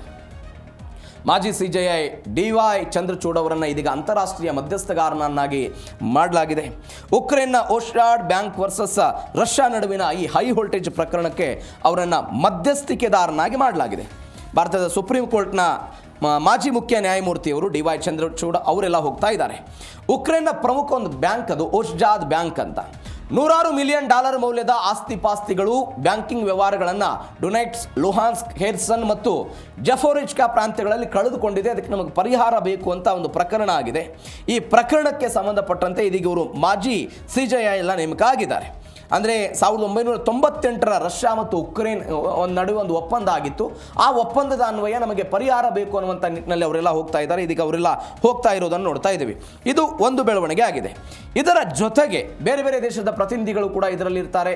ಈ ಹಿಂದೆ ಒಂದು ಪ್ರಕರಣದಲ್ಲಿ ಇವರು ಮಧ್ಯಸ್ಥಿಕೆದಾರನಾಗೋದಕ್ಕೆ ಚಂದ್ರಚೂಡ್ ಅವರು ನಿರಾಕರಣೆ ಮಾಡಿದ್ರು. ಇದೀಗ ಒನ್ಸ್ ಅಗೇನ್ ಇವರನ್ನು ಕರೆದುಕೊಂಡು ಹೋಗಲಾಗ್ತಾ ಇದೆ. ಹೀಗಾಗಿ ಏನಾಗುತ್ತೆ ಈ ಪ್ರಕರಣ ಅನ್ನೋದನ್ನು ಸದ್ಯಕ್ಕೆ ನಾವು ಕಾದು ನೋಡಬೇಕು. ಈ ಪ್ರಕರಣದಲ್ಲಿ ಉಕ್ರೇನ್ನ ಬ್ಯಾಂಕ್ ಪ್ರತಿನಿಧಿಯಾಗಿ ಗ್ರೀಸ್ನ ಕಾನೂನು ತಜ್ಞ ಪ್ರೊಫೆಸರ್ ಸ್ಟಾವೋಸ್ ಡ್ರೆಕೋಲಿಕಿಸ್ ಎಲ್ಲರೂ ಕೂಡ ಇರ್ತಾರಂತೆ. ಅದಾದ ನಂತರ ಡಯಾಲಾ ಜಿಮ್ನೇಶ್ ಅವರನ್ನು, ಅಂದರೆ ಕೋಸ್ಟಾರಿಕಾದ ಮಾಜಿ ವ್ಯಾಪಾರ ಸಚಿವೆ ಇವರೆಲ್ಲರೂ ಕೂಡ ಈ ಅಂದರೆ ಮಧ್ಯಸ್ಥಿಕೆದಾರನಾಗಿ ಕೆಲಸ ಮಾಡ್ತಾರೆ. ಏನು ಮಧ್ಯಸ್ಥಿಕೆ ಆಗುತ್ತೆ ಕಾದು ನೋಡೋಣ. ಇನ್ನು ಕೊನೆಯದಾಗಿ ಈ ವಿಚಾರದಲ್ಲಿ ಉಕ್ರೇನ್ ಬ್ಯಾಂಕ್ಗೆ ಶಾಕ್, ರಷ್ಯಾಗೆ ಚಂದ್ರಬಲ ಸಿಗ್ತಾ ಇರೋದು. ಈಗ ಚಂದ್ರಚೂಡ್ ಅವರು ಹೋಗ್ತಿದ್ದಾರೆ, ಎಲ್ಲವೂ ಕೂಡ ಆಗ್ತಾ ಇರೋದು. ಇವೆಲ್ಲದರ ನಂತರ ಉಕ್ರೇನ್ ಬ್ಯಾಂಕ್ಗೆ ಶಾಕ್ ಎದುರಾಗಿರುವಂಥ ಘಟನೆ ಏನಾಯಿತು ಬೆಳವಣಿಗೆ? 3 ಸದಸ್ಯರ ಅಂತಾರಾಷ್ಟ್ರೀಯ ಟ್ರಿಬ್ಯುನಲ್ನಲ್ಲಿ ಚಂದ್ರಚೂಡ್ ಇದೀಗ ಪ್ರಮುಖರಾಗಿ ಹೋಗ್ತಾ ಇದ್ದಾರೆ. ನಾನು ಅವಾಗಲೇ ಹೇಳಿದೆ, ಆಸ್ತಿಗಳಿಗಾಗಿ ಉಕ್ರೇನ್ ನಡೆಸ್ತಾ ಇರುವಂಥ ಹೋರಾಟ ಇದು. ಜುಲೈ 25ರ ವೇಳೆಗೆ ಈ ಒಂದು ಮಹತ್ವದ ಪ್ರಕರಣ ಎಲ್ಲವೂ ಕೂಡ ಆಗಿತ್ತು. ಅದಾದ ನಂತರ ಏನಾಗುತ್ತೆ ಅನ್ನುವಂಥ ಕುತೂಹಲ ಇದೆ. ಯಾಕೆ ಸ್ವಲ್ಪ ನೋಡೋಣ ಏನೇನು ಬೆಳವಣಿಗೆ ಆಗಿತ್ತು ಅಂತ. 2014ರಲ್ಲಿ ರಷ್ಯಾ ಏನು ಮಾಡುತ್ತೆ, ಉಕ್ರೇನ್ ಒಂದು ಪ್ರಾಂತ್ಯ ಕ್ರಿಮಿಯಾ ಪ್ರಾಂತ್ಯವನ್ನು ತನ್ನ ವಶಕ್ಕೆ ತೆಗೆದುಕೊಳ್ಳುತ್ತೆ. ಈ ಕ್ರಿಮಿಯಾ ಪ್ರಾಂತ್ಯವನ್ನು ವಶಕ್ಕೆ ತೆಗೆದುಕೊಂಡಂತಹ ರಷ್ಯಾ ಏನು ಮಾಡಿಬಿಡ್ತು, ನಾನು ಅವಾಗಲೇ ಹೇಳಿದ್ನಲ್ಲ, ಡೊನೆಟ್ಸ್ ಮತ್ತು ಲುಹಾನ್ಸ್ಕ್ ಎನ್ನುವಂತಹ ಪ್ರಾಂತ್ಯಗಳಲ್ಲಿ ಕೆಲವೊಂದಿಷ್ಟು ಜನ ಪ್ರತ್ಯೇಕವಾದಿಗಳಿದ್ದರು. ಆ ಪ್ರತ್ಯೇಕವಾದಿಗಳಿಗೆ ರಷ್ಯಾದವರು ಏನು ಮಾಡ್ತಾ ಇದ್ರು, ಶಸ್ತ್ರಾಸ್ತ್ರಗಳನ್ನು ಕೊಡ್ತಾ ಇದ್ರು. ಅವರಿಗೆ ಬೇಕಾದಂಥ ಎಲ್ಲ ವ್ಯವಸ್ಥೆಗಳನ್ನು ಮಾಡ್ತಾ ಬಂದರು. ಈ ಎಲ್ಲ ಬೆಳವಣಿಗೆಗಳು ಆದ ನಂತರ 2022ರಲ್ಲಿ ಫೆಬ್ರವರಿಯಲ್ಲಿ ರಷ್ಯಾ ಮತ್ತು ಉಕ್ರೇನ್ ನಡುವೆ ಯುದ್ಧ ಶುರುವಾಯಿತು. ಪೂರ್ಣ ಪ್ರಮಾಣದ ಯುದ್ಧ ಆಯಿತು. ಈ ಯುದ್ಧ ಆಗುವ ಮೊದಲು ಏನಾಯಿತು, ಆ 2 ಪ್ರಾಂತ್ಯಗಳನ್ನು ನಾನೇನು ಹೇಳಿದ್ನಲ್ಲ, ಆ 2 ಪ್ರಾಂತ್ಯಗಳು ಸಂಪೂರ್ಣ ಸ್ವತಂತ್ರ ದೇಶಗಳು ಅಂತ ರಷ್ಯಾ ಘೋಷಣೆ ಮಾಡುತ್ತೆ. ಯಾವುದು ಉಕ್ರೇನ್ನಲ್ಲಿ ಕೈಗಾರಿಕಾ ಅಭಿವೃದ್ಧಿಯನ್ನು ಹೊಂದಿದಂಥ ಆ ಎರಡು ಪ್ರಾಂತ್ಯಗಳು ಸ್ವತಂತ್ರ ದೇಶಗಳು ಅಂತ ರಷ್ಯಾ ಘೋಷಣೆ ಮಾಡಿತು. ಇದರಿಂದ ಕೆರಳಿದಂಥ ಉಕ್ರೇನ್ ಏನು ಮಾಡಿಬಿಡ್ತು ಅಂತ ಹೇಳಿದ್ರೆ, ಈ ಯುದ್ಧದ ಮುಖಾಂತರ ತನ್ನ ಪ್ರದೇಶಗಳನ್ನು ಅಧಿಕೃತವಾಗಿ ನನ್ನ ಒಕ್ಕೂಟಕ್ಕೆ ಸೇರಿಸ್ಕೊಂಡೀನಿ ಅಂತ ರಷ್ಯಾ ಹೇಳಿದಾಗ ಅದರ ವಿರುದ್ಧ ಖ್ಯಾತೆ ತೆಗೆಯುವ ಪ್ರಯತ್ನವನ್ನು ಯಾರು ಮಾಡಿದ್ರು? ಇದೇ ಉಕ್ರೇನ್ ಅವರು ಮಾಡಿದ್ರು. ಅಂದರೆ ಜಗತ್ತು ಮತ್ತು ವಿಶ್ವಸಂಸ್ಥೆ ಎಲ್ಲವೂ ಕೂಡ ಹೇಳೋದಕ್ಕೆ ಪ್ರಯತ್ನ ಆಯಿತು, ಇದೊಂದು ಆಕ್ರಮಣ ಬಾಹಿರ ವಶಪಡಿಸಿಕೊಳ್ಳುವಿಕೆ ಆಗಿದೆ ಅಂತ. ಎಲ್ಲ ಬೆಳವಣಿಗೆ ಆಯಿತು, ಯುದ್ಧ ಆಯಿತು. ಯುದ್ಧ ಆದ ನಂತರ ಇದೀಗ ಹೇಳ್ತಾ ಇದ್ದಾರೆ, ಅಲ್ಲಿ ಒಂದು ಓಷಾದ್ ಎನ್ನುವಂಥ ಬ್ಯಾಂಕ್ ಇತ್ತು. ಆ ಓಷಾದ್ನ ಬ್ಯಾಂಕ್ನ ಬೇರೆ ಬೇರೆ ಖಾತೆಗಳು ಮತ್ತು ಬೇರೆ ಬೇರೆ ಶಾಖೆಗಳು, ATMನ ಘಟಕಗಳೆಲ್ಲವೂ ಕೂಡ ಆ ಪ್ರಾಂತ್ಯಗಳಲ್ಲಿತ್ತು. ಅದರಲ್ಲಿದ್ದಂಥ ಹಣ ಎಲ್ಲಿ ಹೋಯಿತು? ಆ ಹಣಕ್ಕೆ ಇವತ್ತು ರಷ್ಯಾ ಉತ್ತರದಾಯಿತ್ವ ಆಗಬೇಕು. ಅಲ್ಲಿ ಹಾನಿಯಾಗಿದ್ದಕ್ಕೆ ಇವತ್ತು ರಷ್ಯಾ ನಮಗೆ ಪರಿಹಾರವನ್ನು ಕೊಡಬೇಕು ಅಂತ. ಇಷ್ಟೇ ಸಿಂಪಲ್. ಎರಡು ಪ್ರಾಂತ್ಯಗಳನ್ನು ರಷ್ಯಾದವರು ವಶಕ್ಕೆ ತೆಗೆದುಕೊಂಡ್ರು. ಅದರಲ್ಲಿದ್ದಂಥ ಕೆಲವೊಂದಿಷ್ಟು ಬ್ಯಾಂಕ್ ಶಾಖೆಗಳಿತ್ತು. ಆ ಶಾಖೆಗಳಲ್ಲಿದ್ದಂಥ ಹಣ ಎಲ್ಲಿ ಹೋಯಿತು? ಅದಕ್ಕೆ ನಮಗೆ ಪರಿಹಾರ ಕೊಡಬೇಕು. ನಗದು ಸಂಗ್ರಹಗಾರಗಳು, ATMಗಳು, ಅಲ್ಲಿದ್ದಂಥ ಹಣ ಎಲ್ಲಿ ಹೋಯಿತು? ಹೀಗಾಗಿ ಬ್ಯಾಂಕಿಂಗ್ ವ್ಯವಸ್ಥೆಯನ್ನು ನಾವು ವಾಪಸ್ ಜಾರಿಗೆ ತರಬೇಕು ಅಂತ ಹೇಳಿದ್ರೆ ಇವತ್ತು ನಮಗೆ ರಷ್ಯಾ ಸಪೋರ್ಟ್ ಮಾಡಬೇಕು. ಕೋಟ್ಯಾಂತರ ರೂಪಾಯಿ ಡಾಲರ್ ನಷ್ಟ ಏನಾಗಿದೆ ಅದನ್ನು ರಷ್ಯಾ ಭರಿಸಬೇಕು ಅಂತ ಇವರು ಹೇಳೋಕೆ ಪ್ರಯತ್ನವನ್ನು ಮಾಡಿದರು. ಈ ಹೇಳಿಕೆಯ ಪ್ರಯತ್ನದ ಭಾಗವಾಗಿ ಇದೀಗ ಒಂದು 3 ಜನ ಮಧ್ಯಸ್ಥಿಕೆದಾರನಾಗಿ ಇಲ್ಲಿ ತೆಗೆದುಕೊಂಡು ಬರಲಾಗಿದೆ. ಈ ಮಧ್ಯಸ್ಥಿಕೆದಾರರ ನೇತೃತ್ವದಲ್ಲಿ ಈ ಸಮಸ್ಯೆ ಏನಿದೆ, ಒಂದು ಕಡೆ ಯುದ್ಧ ಕಂಟಿನ್ಯೂಟಿ ಆಗ್ತಾ ಇರೋದು, ಮತ್ತೊಂದು ಕಡೆ ಈ ಹಣದ ವಿಚಾರಕ್ಕೆ ಸಂಬಂಧಪಟ್ಟಂತೆ ಏನಾಗುತ್ತೆ ಕಾದು ನೋಡ. ಒಂದು ಕಡೆ ಪಕ್ಕದ ದೇಶ ಪಾಕಿಸ್ತಾನದ ಆರ್ಥಿಕ ವ್ಯವಸ್ಥೆ ಕುಸಿದು ಅಲ್ಲಿಯ ಜನ ಹೈರಾಣಾಗಿ ಸರ್ಕಾರದ ವಿರುದ್ಧ ಪ್ರತಿಭಟನೆಗಿಳಿತಾ ಇದ್ರೆ, ಮತ್ತೊಂದು ನಮ್ಮ ಪಕ್ಕದ ದೇಶ ಬಾಂಗ್ಲಾದೇಶದಲ್ಲೂ ಕೂಡ ಇಂಥದ್ದೊಂದು ಅರಾಜಕತೆ ಸೃಷ್ಟಿಯಾಗಿದೆ. ವಿದ್ಯುತ್ ಇಲ್ಲದೆ ಜನ ಕತ್ತಲಲ್ಲಿ ಪರದಾಡುವಂತಹ ಪರಿಸ್ಥಿತಿ ಇವತ್ತು ಪಕ್ಕದ ಬಾಂಗ್ಲಾದೇಶದಲ್ಲಿ ಆಗಿರೋ ಘಟನೆ. ಒಂದು ಕಡೆ ಮಧ್ಯಪ್ರಾಚ್ಯದ ಯುದ್ಧದಿಂದ ತೈಲ ಪೂರೈಕೆಯಲ್ಲಿ ಆಗ್ತಾ ಇರುವಂಥ ವ್ಯತ್ಯಯ, ಈ ಎಲ್ಲ ವ್ಯತ್ಯಯದ ನಡುವೆ ಬಾಂಗ್ಲಾದೇಶದಲ್ಲಿ ಆಗ್ತಾ ಇರುವಂಥ ಬೆಳವಣಿಗೆ. ಬಾಂಗ್ಲಾದೇಶ ಜವಳಿ ಉದ್ಯಮದ ಮೇಲೆ ಅತಿ ಹೆಚ್ಚು ಡಿಪೆಂಡೆನ್ಸಿ ಇರುವಂಥ ದೇಶ, ಸಂಪೂರ್ಣವಾಗಿ ನೆಲೆ ಕಚ್ಚಿ ಹೋಗ್ತಾ ಇದೆ. ಎಲ್ಲಕ್ಕಿಂತ ಹೆಚ್ಚಾಗಿ ಕಳೆದ ಕೆಲವು ತಿಂಗಳ ಹಿಂದಷ್ಟೇ ಒಂದು ಅರಾಜಕತೆ ಸೃಷ್ಟಿಯಾಗಿತ್ತು. 6 ತಿಂಗಳ ಹಿಂದಷ್ಟೇ ಹೊಸ ಸರ್ಕಾರ BNP ಅಧಿಕಾರಕ್ಕೆ ಬಂದಿದೆ. ಹೊಸಬರು ಅಧಿಕಾರವನ್ನು ತೆಗೆದುಕೊಂಡಿದ್ದಾರೆ. ಇಡೀ ದೇಶದಾದ್ಯಂತ ಪ್ರತಿಭಟನೆಗಳಾಗಿತ್ತು. ಹಿಂದೂಗಳ ನರಮೇಧ ಆಯಿತು. ಅನೇಕ ಜನ ಯುವಕರು ಮೀಸಲಾತಿಯನ್ನು ರದ್ದು ಮಾಡಬೇಕು ಅಂತ ಪ್ರತಿಭಟನೆ ಮಾಡಿದರು. ಅವೆಲ್ಲವೂ ಮಾಸುವ ಮುನ್ನವೇ ಒಂದು ತಹಬದಿಗೆ ಬರ್ತಾ ಇದ್ದೆ ಎನ್ನುವಂತಹ ನಿಟ್ಟಿನಲ್ಲಿ ಚರ್ಚೆ ಮಾಡ್ತಾ ಇರುವಾಗ ಒನ್ಸ್ ಅಗೇನ್ ಇವತ್ತು ಬಾಂಗ್ಲಾದೇಶ ಅರಾಜಕತೆಗೆ ತಳ್ತಾ ಇದೆ. ಅಲ್ಲಿ ವಿದ್ಯುತ್ ಇಲ್ಲದೆ ದೊಡ್ಡ ಮಟ್ಟದ ಸಮಸ್ಯೆ ಆಗಿದೆ. ಈಗ ಎಲ್ಲಿಗೆ ಹೋಗಿ ಬಂದರೂ ಕೂಡ ಕೊನೆಗೆ ಯಾರು ಸಹಾಯಕ್ಕೆ ಬರ್ತಾರೆ ಅನ್ನುವಂತೆ ಭಾರತದ ಸಹಾಯವನ್ನು ಬಾಂಗ್ಲಾದೇಶ ಅವರು ಕೇಳ್ತಾ ಇದ್ದಾರೆ. ಅದೇ ಶೇಖ್ ಹಸೀನಾ ಅವರಿಗೆ ನಾವು ಆಶ್ರಯವನ್ನು ಕೊಟ್ಟಿದ್ದಕ್ಕೆ ನಮ್ಮ ವಿರುದ್ಧ ಮಾತನಾಡಿದ್ದಂಥ ಬಾಂಗ್ಲಾದೇಶ ಭಾರತದ ಸಹಾಯ ಬೇಕು ಅಂತ ಹೇಳ್ತಾ ಇದೆ. ಏನಾಯ್ತು ಹಾಗಾದರೆ ಬಾಂಗ್ಲಾದಲ್ಲಿ? ಡೀಟೇಲ್ ನೋಡ್ತಾ ಹೋಗೋಣ. ರಾತ್ರಿ 8ಕ್ಕೆ ಬಾಂಗ್ಲಾ ಬಂದ್, ಪಾಕ್ ಹಾದಿಯಲ್ಲಿ ಇದೀಗ ಢಾಕಾ ಅಂದರೆ ಬಾಂಗ್ಲಾದೇಶದ ರಾಜಧಾನಿ ಬಾಂಗ್ಲಾದೇಶದಲ್ಲಿ ಇಂಧನ ಕೊರತೆ ಆಗ್ತಿದೆ, ತೀವ್ರ ವಿದ್ಯುತ್ ಬಿಕ್ಕಟ್ಟಿದೆ. ಶಾಪಿಂಗ್ ಮಾಲ್ಗಳು, ಅಂಗಡಿ ಮುಂಗಟ್ಟುಗಳೆಲ್ಲ ರಾತ್ರಿ ಬಂದ್ ಮಾಡ್ತಿದ್ದಾರೆ. 10 ಗಂಟೆಗಳ ಕಾಲ ಪವರ್ ಕಟ್ ಆಗ್ತಾ ಇದೆ. ಜನ ಎಲ್ಲ ಕತ್ತಲಲ್ಲೇ ಮುಳುಗ್ತಾ ಇದ್ದಾರೆ. ರಾತ್ರಿ 8 ಗಂಟೆಗೆ ಕಡ್ಡಾಯವಾಗಿಲ್ಲ ಮುಚ್ಚಬೇಕು ವಾಣಿಜ್ಯ ಮಳಿಗೆಗಳನ್ನು ಅಂತ ಆದೇಶವನ್ನು ಹೊರಡಿಸಲಾಗಿದೆ. ವಾಣಿಜ್ಯ ಸಂಸ್ಥೆಗಳು ಬೆಳಗ್ಗೆ 11ರಿಂದ ರಾತ್ರಿ 8 ತನಕ ಮಾತ್ರ ಕಾರ್ಯನಿರ್ವಹಿಸುತ್ತೆ. 7 ಗಂಟೆ ನಂತರ ಜಾಹೀರಾತು ಫಲಕಗಳನ್ನು ಆಫ್ ಮಾಡಬೇಕು, ಇತ್ಯಾದಿ ಎಲ್ಲ ಹೇಳ್ತಾ ಇದ್ದಾರೆ. ಆಸ್ಪತ್ರೆಗಳು, ಔಷಧಾಲಯಗಳು, ಆಹಾರದ ಅಂಗಡಿಗಳಿಗೆ ಒಂದು ವಿನಾಯಿತಿ ಕೊಟ್ಟಿದ್ದಾರೆ. ಹೀಗಾಗಿ ಬಾಂಗ್ಲಾದೇಶ ಈ ತೀವ್ರ ವಿದ್ಯುತ್ ಬಿಕ್ಕಟ್ಟಿನಿಂದ ಪಾರಾಗೋದಕ್ಕೆ ಭಾರತದ ಸಹಾಯವನ್ನು ಕೇಳಿದೆ. ಯಾಕೆ ಹಿಂಗಾಯಿತು? 3-4 ಕಾರಣಗಳಿದೆ. ಏನು ಕಾರಣ? ಒಂದು ದೇಶದ ನಿರ್ಣಯಗಳು ತಪ್ಪಾದರೆ ಮುಂದಿನ ಪೀಳಿಗೆಯವರು ತಪ್ಪನ್ನು ಅನುಭವಿಸ್ತಾರೆ ಅಥವಾ ಅದರ ನೋವನ್ನು ಅನುಭವಿಸ್ತಾರೆ ಅನ್ನೋದಕ್ಕೆ ಇವತ್ತಿನ ಬಾಂಗ್ಲಾದೇಶದ ಜ್ವಲಂತ ಉದಾಹರಣೆ. ಏನಾಗಿತ್ತು? 2000ರಿಂದ 2018 ತನಕ ಕೆಲವೊಂದಿಷ್ಟು ಬೆಳವಣಿಗೆ ಆಯಿತು. ನಿಮಗೆ ನೈಸರ್ಗಿಕ ಅನಿಲ ಬಾಂಗ್ಲಾದೇಶದಲ್ಲಿ ವ್ಯಾಪಕವಾಗಿ ಸಿಗ್ತಾ ಬಂತು.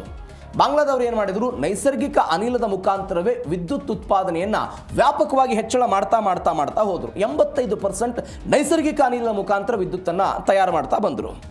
ಈಗ ಅವರೇನು ಮಾಡಿದರು? ನಾವು ಏನೋ ಪರ್ಯಾಯವಾಗಿ ಇದೀಗ ಪವನ ಶಕ್ತಿಯಿಂದಲೋ ನೀರಿನ ಮುಖಾಂತರವೋ ಬೇರೆ ಬೇರೆ ಪರ್ಯಾಯ ಮುಖಾಂತರ ವಿದ್ಯುತ್ತನ್ನು ತಯಾರು ಮಾಡಬೇಕು, ಅದಕ್ಕೊಂದಿಷ್ಟು ಹೂಡಿಕೆಯನ್ನು ಮಾಡಬೇಕು ಅಂತ ಅನ್ನೋ ಪ್ರಯತ್ನ ಮಾಡಿದರು. ಆ ಪ್ರಯತ್ನ ಯಾವುದೂ ಕೂಡ ಆಗಲಿಲ್ಲ, ಒಂದು ಆಲೋಚನೆಯೂ ಕೂಡ ಬರಲಿಲ್ಲ. ಹೀಗಾಗಿ ಏನಾಗ್ಬಿಡ್ತು? ಸಂಪೂರ್ಣವಾಗಿ ಅದು ಖಾಲಿ ಆಗುವ ಹಂತಕ್ಕೆ ಬಂತು. ಒಂದೇ ಬೆಳವಣಿಗೆ. ಎರಡನೇ ಬೆಳವಣಿಗೆ ಏನಾಯಿತು? 2018ರಿಂದ 2022 ತನಕ ತನ್ನ ಬಳಿ ಇದ್ದಂಥ ನೈಸರ್ಗಿಕ ಅನಿಲ ಕಡಿಮೆ ಆದಾಗ, ಖಾಲಿ ಆಗ್ತಾ ಬಂದಾಗ ಮಧ್ಯಪ್ರಾಚ್ಯಗಳಿಂದ ತರಿಸ್ಕೊಳ್ಳುವ ಹಂತಕ್ಕೆ ಬಂದರು. ಅವರು ಬೇರೆ ಬೇರೆ ದೇಶಗಳಿಂದ ತರಿಸ್ಕೊಳ್ಳೋದಕ್ಕೆ ಬಂದರು. ಈ ತರಿಸ್ಕೊಳ್ಳೋದಕ್ಕೆ ಬಂದಾಗಲೂ ಕೂಡ ಡಾಲರ್ ಎದುರುಗಡೆ ಇವರ ಕರೆನ್ಸಿ ಕುಸಿತ ಆಯಿತು, ಬೇರೆ ಬೇರೆ ಸಮಸ್ಯೆಗಳಾಯಿತು. ಒನ್ಸ್ ಅಗೇನ್ ಸಮಸ್ಯೆ ಆಯಿತು. 3ನೇ ಅತ್ಯಂತ ಕಠಿಣ ಮತ್ತು ಅತ್ಯಂತ ದುರ್ಬಲ ನಿರ್ಧಾರ ಬಾಂಗ್ಲಾ ತೆಗೆದುಕೊಂಡಿದ್ದು ಯಾವುದು ಅಂತ ಹೇಳಿದರೆ, ಅವರು ಒಂದು ನಿರ್ಧಾರ ಮಾಡ್ತಾರೆ. ಆ ಒಂದು ನಿರ್ಧಾರಕ್ಕೆ ಒಂದು ಹೆಸರು ಕೊಡೋ ಪ್ರಯತ್ನವನ್ನು ಮಾಡ್ತಾರೆ. ಅವರು ಏನಂತ, ಕೆಪಾಸಿಟಿ ಪೇಮೆಂಟ್ ಅಂತ ಒಪ್ಪಂದ ಮಾಡಿಕೊಂಡ್ರು. ಯಾರ ಜೊತೆ? ತೈಲ ಕಂಪನಿಗಳ ಜೊತೆಗೆ ಒಪ್ಪಂದವನ್ನು ಮಾಡಿಕೊಂಡು ನೀವು ವಿದ್ಯುತ್ ಉತ್ಪಾದನೆ ಮಾಡಬೇಕು. ಈ ಕೆಪಾಸಿಟಿ ಪೇಮೆಂಟ್ ಹೆಂಗೆ ವರ್ಕ್ ಆಗ್ತಿತ್ತು ಅಂತ ಹೇಳಿದ್ರೆ, ಬಾಂಗ್ಲಾದಲ್ಲಿ ಅವರು ವಿದ್ಯುತ್ ಉತ್ಪಾದನೆ ಮಾಡ್ತಾರೋ, ವಿದ್ಯುತ್ ಉತ್ಪಾದನೆ ಮಾಡಲು ಯಾವುದನ್ನು ನೋಡದೇ ಸಾವಿರಾರು ಕೋಟಿ ರೂಪಾಯಿ ಹಣವನ್ನು ಸಾಲದ ರೂಪದಲ್ಲಿ ಸಾಲವನ್ನು ಮಾಡಿಕೊಂಡು ಬಂದು ಬಾಂಗ್ಲಾದ ಅಧಿಕೃತ ಸರ್ಕಾರ ಕಂಪನಿಗಳಿಗೆ ಪೇಮೆಂಟ್ ಮಾಡೋದಕ್ಕೆ ಶುರುವಾಯಿತು. ಅಲ್ಟಿಮೇಟ್ ಏನಾಗಿಬಿಡ್ತು, ನಿಮ್ಮ ಕಡೆ ವಿದ್ಯುತ್ ಉತ್ಪಾದನೆ ಇಲ್ಲ, ತೈಲದ ಕಂಪನಿಗಳಿಗೆ ನಾವು ಸಾವಿರಾರು ಕೋಟಿ ರೂಪಾಯಿ ಹಣ ಕೊಟ್ವಿ, ಸಾಲ ಆಯಿತು. ಎಲ್ಲ ಕಾರಣಗಳಿಗಾಗಿ ಇವತ್ತು ವಿದ್ಯುತ್ ಇಲ್ಲದೆ ಸಂಪೂರ್ಣವಾಗಿ ಎಲ್ಲ ಬೆಳವಣಿಗೆ ಆಯಿತು. ಇವೆಲ್ಲಕ್ಕಿಂತ ಹೆಚ್ಚಾಗಿ ರಷ್ಯಾ ಮತ್ತು ಉಕ್ರೇನ್ ನಡುವೆ ಯುದ್ಧ ಆಯಿತು, ಇರಾನ್ ಮತ್ತು ಅಮೆರಿಕಾದ ನಡುವೆ ಯುದ್ಧ ಆಯಿತು, ಬಾಂಗ್ಲಾದಲ್ಲಿ ಅರಾಜಕತೆ ಶುರುವಾಯಿತು. ಇವತ್ತು ಕತ್ತಲೆಯ ಪರಿಸ್ಥಿತಿಯನ್ನು ಅವರು ಅನುಭವಿಸ್ತಾ ಇದ್ದಾರೆ. ಈ ಎಲ್ಲ ಕಾರಣ, ಇವೆಲ್ಲದರ ನಡುವೆ ಬಾಂಗ್ಲಾದಲ್ಲಿ ಜನಾಕ್ರೋಶ ಎಲ್ಲ ಭುಗಿಲೆದ್ದಿದೆ. ಸಹಜವಾಗಿ ಪಾಕಿಸ್ತಾನದಲ್ಲಿ ಹೆಂಗಾಗಿದೆಯೋ ಅದೇ ರೀತಿ ಇದೆ. ನಿರಂತರ ಪವರ್ ಕಟ್ನಿಂದ ಜನ ಎಲ್ಲ ಬೀದಿ ಹೋರಾಟ ಮಾಡ್ತಿದ್ದಾರೆ. ವಿದ್ಯುತ್ ಕೇಂದ್ರಗಳು ಅಧಿಕಾರಿಗಳ ವಿರುದ್ಧ ಎಲ್ಲ ಆಕ್ರೋಶವನ್ನು ಮಾಡ್ತಾ ಇದ್ದಾರೆ. ಬೆಂಕಿ ಹಚ್ಚೋ ಪ್ರಯತ್ನವನ್ನು ಮಾಡ್ತಿದ್ದಾರೆ. ಮೂಲಸೌಕರ್ಯಗಳ ರಕ್ಷಣೆಗೆಲ್ಲ ಪೊಲೀಸರ ನಿಯೋಜನೆ ಮಾಡೋ ಪ್ರಯತ್ನವನ್ನು ಮಾಡಲಾಗಿದೆ. ಏನಾಯಿತು ಬಾಂಗ್ಲಾದಲ್ಲಿ ನೋಡಿ ನೀವು, ಅವರಿಗೆ ಬೇಕಾದಂಥ ವಿದ್ಯುತ್ ಎಷ್ಟು? 18,000 ಮೆಗಾವ್ಯಾಟ್ ಬೇಡಿಕೆ ಇದೆ ಅವರಿಗೆ ಪ್ರಸ್ತುತ ಬಾಂಗ್ಲಾದಲ್ಲಿ. ಬಟ್ ಉತ್ಪಾದನೆ ಆಗ್ತಾ ಇರೋ ಅಥವಾ ಸಿಗ್ತಾ ಇರೋದೆಷ್ಟು? 13,000 ಮೆಗಾವ್ಯಾಟ್ ಮಾತ್ರ. 5,000 ಮೆಗಾವ್ಯಾಟ್ ಕೊರತೆ ಆಗ್ತಾ ಇದೆ. ಹೀಗಾಗಿ ಹಳ್ಳಿಗಳಲ್ಲಿ ಒಂದು 15ರಿಂದ 20 ಗಂಟೆಗಳ ಕಾಲ ಕತ್ತಲೆ ಇದೆ. ವಿದ್ಯುತ್ ಕಚೇರಿಗಳ ಮೇಲೆ ದಾಳಿ ಮಾಡಿದ್ರು. ನಟ್ರಾಕೋನ್, ರಂಗ್ಪುರ್, ಸೈದ್ಪುರ್, ಕುಷ್ಟಿಯಾ, ಕಿಶೋರ್ಗಂಜ್ ಸೇರಿದಂತೆ ಅನೇಕ ಕಡೆಗಳಲ್ಲೆಲ್ಲ ಕಚೇರಿಗಳ ಮೇಲೆ ಮುಗಿಬಿದ್ರು. ಕಚೇರಿಯ ಪೀಠೋಪಕರಣಗಳನ್ನ ಧ್ವಂಸಗೊಳಿಸಿದ್ರು. ಈ CNG ಗ್ಯಾಸ್ ಸ್ಟೇಷನ್ಗಳೆಲ್ಲ ಇರುತ್ತಲ್ಲ, ಅಲ್ಲಿ ಆಟೋಗಳೆಲ್ಲ ದೊಡ್ಡ ಮಟ್ಟದ ಆಕ್ರೋಶವನ್ನೆಲ್ಲ ಹೊರ ಹಾಕಿದ್ರು. ಡಾಕಾರ್ ಸಿಲೆಟ್ ಎನ್ನುವಂಥ ಒಂದು ರಾಷ್ಟ್ರೀಯ ಹೆದ್ದಾರಿಯನ್ನು ತಡೆದ್ರು, ಬಂದ್ ಮಾಡಿದ್ರು, ಪ್ರತಿಭಟನೆ ಮಾಡಿದ್ರು. ಬಟ್ ಜನರ ಆರೋಪ ಇರೋದು ಏನು ಅಂತ ಹೇಳಿದ್ರೆ, ರಾಜಧಾನಿ ಢಾಕಾಗೆ ನೀವು ವಿದ್ಯುತ್ ಕೊಡ್ತಾ ಇದ್ದೀರಿ, ಹಳ್ಳಿಗಳಿಗೆ ಯಾಕೆ ಕೊಡ್ತಾ ಇಲ್ಲ, ಅಲ್ಲಿ ಯಾಕೆ ಲೋಡ್ ಶೆಡ್ಡಿಂಗ್ ಮಾಡ್ತಾ ಇದ್ದೀರಿ, ಇಂಥದ್ದೊಂದು ಆರೋಪವನ್ನು ಇಡೋ ಪ್ರಯತ್ನವನ್ನು ಮಾಡ್ತಾ ಇದ್ದಾರೆ. ಎಲ್ಲಕ್ಕಿಂತ ಹೆಚ್ಚಾಗಿ ಅಲ್ಲಿ ಸಿದ್ಧ ಉಡುಪುಗಳು, ನಾನು ಅವಾಗ ಹೇಳಿದ ಜವಳಿ ಉದ್ಯಮ, ಮೀನು ವ್ಯಾಪಾರ ಇತ್ಯಾದಿ ಇತ್ಯಾದಿ ಎಲ್ಲವೂ ಕೂಡ ಕುಸಿತ ಆಗ್ತಾ ಇದೆ. ಹೀಗಾಗಿ ಮತ್ತೊಮ್ಮೆ ನಿರುದ್ಯೋಗದ ಪರಿಸ್ಥಿತಿ ಬರಬಹುದು ಎನ್ನುವಂಥ ಆತಂಕ. ಎಲ್ಲಕ್ಕಿಂತ ಹೆಚ್ಚಾಗಿ ಆರ್ಥಿಕತೆಯ ಬೆನ್ನೆಲುಬಿಗೆ ಕರೆಂಟ್ ಶಾಕ್ ಕೊಟ್ಟಿರೋದು. ನಾನು ಆವಾಗಲೇ ಹೇಳಿದೆ, ಜವಳಿ ಉದ್ಯಮಕ್ಕೆಲ್ಲ ಪೆಟ್ಟು ಬಿದ್ದುಬಿಟ್ಟಿದೆ. ಸಿಗಡಿ ಸಾಕಾಣಿದಾರರಿಗೆ ಲಕ್ಷಾಂತರ ರೂಪಾಯಿ ನಷ್ಟ ಆಗ್ತಾ ಇದೆ. ವಿದ್ಯುತ್ ಇಲ್ಲದೆ ಬೆಳೆ ಉಳಿಸಿಕೊಳ್ಳೋದಕ್ಕೆಲ್ಲ ರೈತರು ಪರದಾಡ್ತಾ ಇರುವಂಥ ಘಟನೆ ಎಲ್ಲ ಆಗ್ತಾ ಇದೆ. 10ರಿಂದ 12 ಗಂಟೆಗಳ ಕಾಲ ಲೋಡ್ ಶೆಡ್ಡಿಂಗ್ ಆಗ್ತಾ ಇರೋದ್ರಿಂದ ಕಾರ್ಖಾನೆಗಳೆಲ್ಲ ಸ್ಥಗಿತ ಆಗ್ತಾ ಇದೆ. ಒಟ್ಟು ರಫ್ತು ಆದಾಯದ 80% ಜವಳಿ ಉದ್ಯಮದಿಂದ ಬರ್ತಾ ಇತ್ತು. ಇವತ್ತದು ಕಡಿಮೆ ಆಗ್ತಾ ಇದೆ, ಒಂದು 50%ಗೆಲ್ಲ ಇಳಿದುಬಿಟ್ಟಿದೆ ಅಂತ. ವಿದ್ಯುತ್ ಇಲ್ಲದಿದ್ದಾಗ ಕಾರ್ಖಾನೆಗಳನ್ನು ನಡೆಸೋದಕ್ಕೆ ಭಾರಿ ಪ್ರಮಾಣದ ಡೀಸೆಲ್ ಜನರೇಟರ್ಗಳನ್ನು ಬಳಸಲಿಕ್ಕೆ ಮಾಡಲಾಗ್ತಾ ಇದೆ. ಬಟ್ಟೆಯೂ ಕೂಡ ವೆಚ್ಚದಾಯಕವಾಗಿ ಆಗ್ತಾ ಇದೆ ಅಂತ. ಹೀಗಾಗಿ ಬಾಂಗ್ಲಾದೇಶದ ಕಂಪನಿಗಳ ಜೊತೆಗೆ ಬೇರೆ ಬೇರೆದವರೆಲ್ಲ ಒಪ್ಪಂದ ಮಾಡಿಕೊಂಡಿದ್ರು. ಆ ಒಪ್ಪಂದವನ್ನು ತಿರಸ್ಕಾರ ಮಾಡಿ ವಿಯೆಟ್ನಾಂ, ಭಾರತ ಮತ್ತು ಕಾಂಬೋಡಿಯಾ ದೇಶಗಳ ಜೊತೆಗೆ ಅವರೆಲ್ಲ ಹೊಸದಾಗಿ ಒಪ್ಪಂದವನ್ನು ಮಾಡಿಕೊಳ್ತಾ ಇದ್ದಾರೆ ಎನ್ನುವಂಥ ಮಾಹಿತಿಗಳು ಬರ್ತಾ ಇದೆ. ಮತ್ತೊಂದು ಸಿಗಡಿ ಸಾಗಾಣಿಕೆದಾರರು ಅಂತ ನಾನು ಹೇಳಿದೆ. ಕುಲ್ನಾ, ಸತ್ವಿರಾ, ಭಾಗೇಹರತ್ ಎನ್ನುವಂಥ ಒಂದು ಜಿಲ್ಲೆಗಳು. ಈ ಜಿಲ್ಲೆಗಳಲ್ಲಿ ಸಿಗಡಿ ವ್ಯಾಪಾರ ಸಿಕ್ಕಾಪಟ್ಟೆ ಆಗುತ್ತೆ. ಸಾಕಾಣಿಕೆಯು ಕೂಡ ದೊಡ್ಡ ಉದ್ಯಮ ಎಲ್ಲ ಆಗಿದೆ. ಅದು ಇಡೀ ದೇಶಕ್ಕೆ ಒಂದು ಅತಿ ಹೆಚ್ಚು ವಿದೇಶಿ ವಿನಿಮಯವನ್ನು ತೆಗೆದುಕೊಂಡು ಬರುವಂತಹ ಸಿಗಡಿ ವ್ಯಾಪಾರ ಇದು. ಬಟ್ ಅದಕ್ಕೂ ಕೂಡ ಇದೀಗ ಬ್ರೇಕ್ ಆಗಿದೆ. ಯಾಕಂದರೆ ಅವುಗಳನ್ನು ಸಾಕಬೇಕು ಅಂತ ಹೇಳಿದ್ರೆ ಶುದ್ಧವಾದಂಥ ನೀರು ಬೇಕು. ಆ ನೀರನ್ನು ಶುದ್ಧವಾಗಿಡೋದಕ್ಕೆ ಮತ್ತು ಆಮ್ಲಜನಕವನ್ನು ನೀವು ಪೂರೈಕೆ ಮಾಡೋದಕ್ಕೆ ವಿದ್ಯುತ್ ಬೇಕು. ಬಟ್ ವಿದ್ಯುತ್ ಕೊರತೆ ಇವತ್ತು ದೇಶದಲ್ಲಿ ಆಗ್ತಾ ಇರೋ ಕಾರಣಕ್ಕಾಗಿ ಇಂಥದ್ದೊಂದು ಸಮಸ್ಯೆ ಆಗ್ತಾ ಇದೆ ಅಂತ. ಶಿಥಿಲೀಕರಣ ಕೇಂದ್ರಗಳನ್ನು ಕೂಡ ಬಂದ್ ಮಾಡುವ ಹಂತಕ್ಕೆಲ್ಲವೂ ಕೂಡ ಹೋಗ್ತಾ ಇದೆ ಅಂತ. ಯುರೋಪ್ ಮತ್ತು ಅಮೆರಿಕಾಗೆ ಅತಿ ಹೆಚ್ಚು ಸಿಗಡಿಯನ್ನು ಬಾಂಗ್ಲಾದೇಶ ಪೂರೈಕೆ ಮಾಡ್ತಾ ಇತ್ತು. ಆ ವ್ಯವಸ್ಥೆಯು ಕೂಡ ಸದ್ಯಕ್ಕೆ ಕುಂಠಿತ ಆಗಿದೆ. ನೋಡೋಣ ಏನಾಗುತ್ತೆ ಆ ವಿಚಾರದಲ್ಲಿ ಅಂತ. ಮತ್ತೊಂದು ಬೆಳವಣಿಗೆ ಏನು ಅಂತ ಹೇಳಿದರೆ, ಸಹಜವಾಗಿ ಭಾರತದ ಸಹಾಯವನ್ನು ಇವತ್ತು ಬಾಂಗ್ಲಾದವರು ಕೋರಿದ್ದಾರೆ. 1971ರಲ್ಲಿ ಬಾಂಗ್ಲಾ ಪ್ರತ್ಯೇಕವಾಗುವಂಥ ಸಮಯದಲ್ಲೂ ಕೂಡ ಭಾರತವೇ ಅವತ್ತು ಅವರಿಗೆ ಸಹಾಯ ಮಾಡಿತ್ತು. ಏನೇ ಈಗ ನೋಡಿ, ಶೇಖ್ ಹಸೀನಾ ಅವ್ರಿಗೆ ನಾವು ಆಶ್ರಯ ಕೊಟ್ಟಿದ್ದಕ್ಕೆ ಅವರು ಕಿಡಿಕಾರು ಪ್ರಯತ್ನವನ್ನು ಮಾಡಿದರು, ಭಾರತದ ವಿರುದ್ಧ ಮಾತನಾಡಿದರು. ಒನ್ಸ್ ಅಗೇನ್ ಇವತ್ತು ಸಹಾಯ ಮಾಡಿ ಅಂತ ಹೇಳ್ತಿದ್ದಾರೆ. ಸಂಕಟ ಬಂದಾಗ ವೆಂಕಟರಮಣ ಅಂತಾರಲ್ಲ, ಇದೇ ಕಾರಣಕ್ಕಾಗಿ ಅದು. ಭಾರತ ಬಾಂಗ್ಲಾ ಸ್ನೇಹ ಪೈಪ್ಲೈನ್ ಈ ಒಂದು ಯೋಜನೆ ಇದೆ. ಇದು ಬಾಂಗ್ಲಾ ಮತ್ತು ಭಾರತದ ನಡುವೆ ಅಸ್ಸಾಂನಿಂದ ಶುರುವಾಗಿ ಬಾಂಗ್ಲಾವನ್ನು ಕನೆಕ್ಟಿವಿಟಿ ಮಾಡುವಂಥ ಪೈಪ್ಲೈನ್ ವ್ಯವಸ್ಥೆ ಇದು. ಆ ಪೈಪ್ಲೈನ್ನ ಮುಖಾಂತರ ಹೆಚ್ಚು ತೈಲವನ್ನು ನಮಗೆಲ್ಲ ಬಿಡಬೇಕು ಅಂತ ಹೇಳೋ ಪ್ರಯತ್ನವನ್ನು ಮಾಡ್ತಾ ಇದ್ದಾರೆ. ನೋಡಿ, ನಾನು ಹೇಳಿದೆ, ಭಾರತ ಮತ್ತು ಬಾಂಗ್ಲಾ ಸ್ನೇಹ ಪೈಪ್ಲೈನ್ ಒಂದು 131.5 ಕಿಲೋಮೀಟರ್, ಹೆಚ್ಚು ಕಡಿಮೆ 132 ಕಿಲೋಮೀಟರ್ ಇರುವಂಥ ಪೈಪ್ಲೈನ್ ಇದು. ಏನು ಮಾಡ್ತಾರೆ ಈ ಪೈಪ್ಲೈನ್ ಮುಖಾಂತರ ಅಂತ ಹೇಳಿದ್ರೆ, ಅಸ್ಸಾಂನಿಂದ ಪಶ್ಚಿಮ ಬಂಗಾಳದ ಸಿಲಿಗುರಿ ಮುಖಾಂತರ ಬಾಂಗ್ಲಾದೇಶದ ದಿನಾಜ್ಪುರ ಎನ್ನುವಂಥ ಒಂದು ಜಿಲ್ಲೆಯ ಪರ್ವತೀಪುರ ಡಿಪೋಗೆ ನೇರವಾಗಿ ಸಂಪರ್ಕ ಕಲ್ಪಿಸುವಂಥ ಒಂದು ಪೈಪ್ಲೈನ್ ವ್ಯವಸ್ಥೆ ಇದು. ವಾರ್ಷಿಕವಾಗಿ ಎಷ್ಟು ಹೋಗುತ್ತೆ ತೈಲ? 10 lakh metric ton high speed ಡೀಸೆಲನ್ನು ಸಾಗಾಟ ಮಾಡುವಂಥ ಸಾಮರ್ಥ್ಯವನ್ನು ಈ ಒಟ್ಟಾರೆ ಮಾರ್ಗ ಹೊಂದಿದೆ. ಇವತ್ತು ಬಾಂಗ್ಲಾದೇಶ ಏನು ಹೇಳ್ತು, 15 ವರ್ಷಗಳ ಕಾಲ 1,80,000 ಮೆಟ್ರಿಕ್ ಟನ್ ಡೀಸೆಲನ್ನು ಈ ಪೈಪ್ಲೈನ್ನ ಮುಖಾಂತರ ಉಭಯ ದೇಶಗಳೆಲ್ಲ ರಫ್ತು ಮಾಡೋ ಪ್ರಯತ್ನಗಳಾಗುತ್ತೆ. ಬಾಂಗ್ಲಾದೇಶ ಏನು ಹೇಳ್ತು, ನಮಗೇನು ತೈಲ ಬರ್ತಾ ಇತ್ತು, ಡೀಸೆಲ್ ಬರ್ತಾ ಇತ್ತು, ಆ ಪ್ರಮಾಣವನ್ನು ಇದೀಗ ಹೆಚ್ಚಳ ಮಾಡಿ ಅಂತ ಭಾರತಕ್ಕೆ ಒಂದು ರಿಕ್ವೆಸ್ಟ್ ಮಾಡೋ ಪ್ರಯತ್ನವನ್ನು ಮಾಡ್ತಾ ಇದೆ. ಈ ರಿಕ್ವೆಸ್ಟ್ನ ಭಾಗವಾಗಿ 14ನೇ ತಾರೀಕಿಗೆ ಭಾರತದಿಂದ 7,000 ಟನ್ ಅಂದರೆ 82 ಲಕ್ಷ ಲೀಟರ್ ತೈಲ ಇದೀಗ ಒಂದು ಪೈಪ್ಲೈನ್ನ ಮುಖಾಂತರ ಯಶಸ್ವಿಯಾಗಿ ಬಾಂಗ್ಲಾವನ್ನು ತಲುಪಿದೆ. ಪರ್ವತಿಪುರ ಎನ್ನುವಂಥ ಡಿಪೋ ಅಂತ ನಾನು ಹೇಳಿದೆ, ಆ ಪರ್ವತಿಪುರ ಡಿಪೋವನ್ನು ತಲುಪಿದೆ ಎನ್ನುವಂಥ ಮಾಹಿತಿಗಳು ಬರ್ತಾ ಇದೆ. ಇದರರ್ಥ ಏನು ಅಂತ ಹೇಳಿದ್ರೆ, ಬಾಂಗ್ಲಾಗೆ ಯಾರ್ಯಾರು ಸಪೋರ್ಟ್ ಮಾಡ್ಬೋದು, ಕೊನೆಗೆ ಭಾರತವೇ ಆಶ್ರಯ ಆಗುತ್ತೆ, ಭಾರತವೇ ಸಹಾಯಕ್ಕೆ ನಿಲ್ಲುತ್ತೆ ಅನ್ನೋದಕ್ಕೆ ಇದೊಂದು ಬೆಸ್ಟ್ ಎಕ್ಸಾಂಪಲ್. ಇದು ಬಾಂಗ್ಲಾದೇಶದಲ್ಲಿ ಆಗ್ತಾ ಇರುವಂಥ ಬೆಳವಣಿಗೆ. ನಮ್ಮಲ್ಲಿ ಒಂದು ಮಾತಿದೆ, ತಿನ್ನೋದಕ್ಕೆ ಇಟ್ಟಿಲ್ಲ ಅಂದರೂ ತಲೆ ಜುಟ್ಟಿಗೆ ಮಲ್ಲಿಗೆ ಹೂವಂತೆ. ಆ ರೀತಿ ಪಾಕಿಸ್ತಾನದ ಪರಿಸ್ಥಿತಿ ಇವತ್ತು.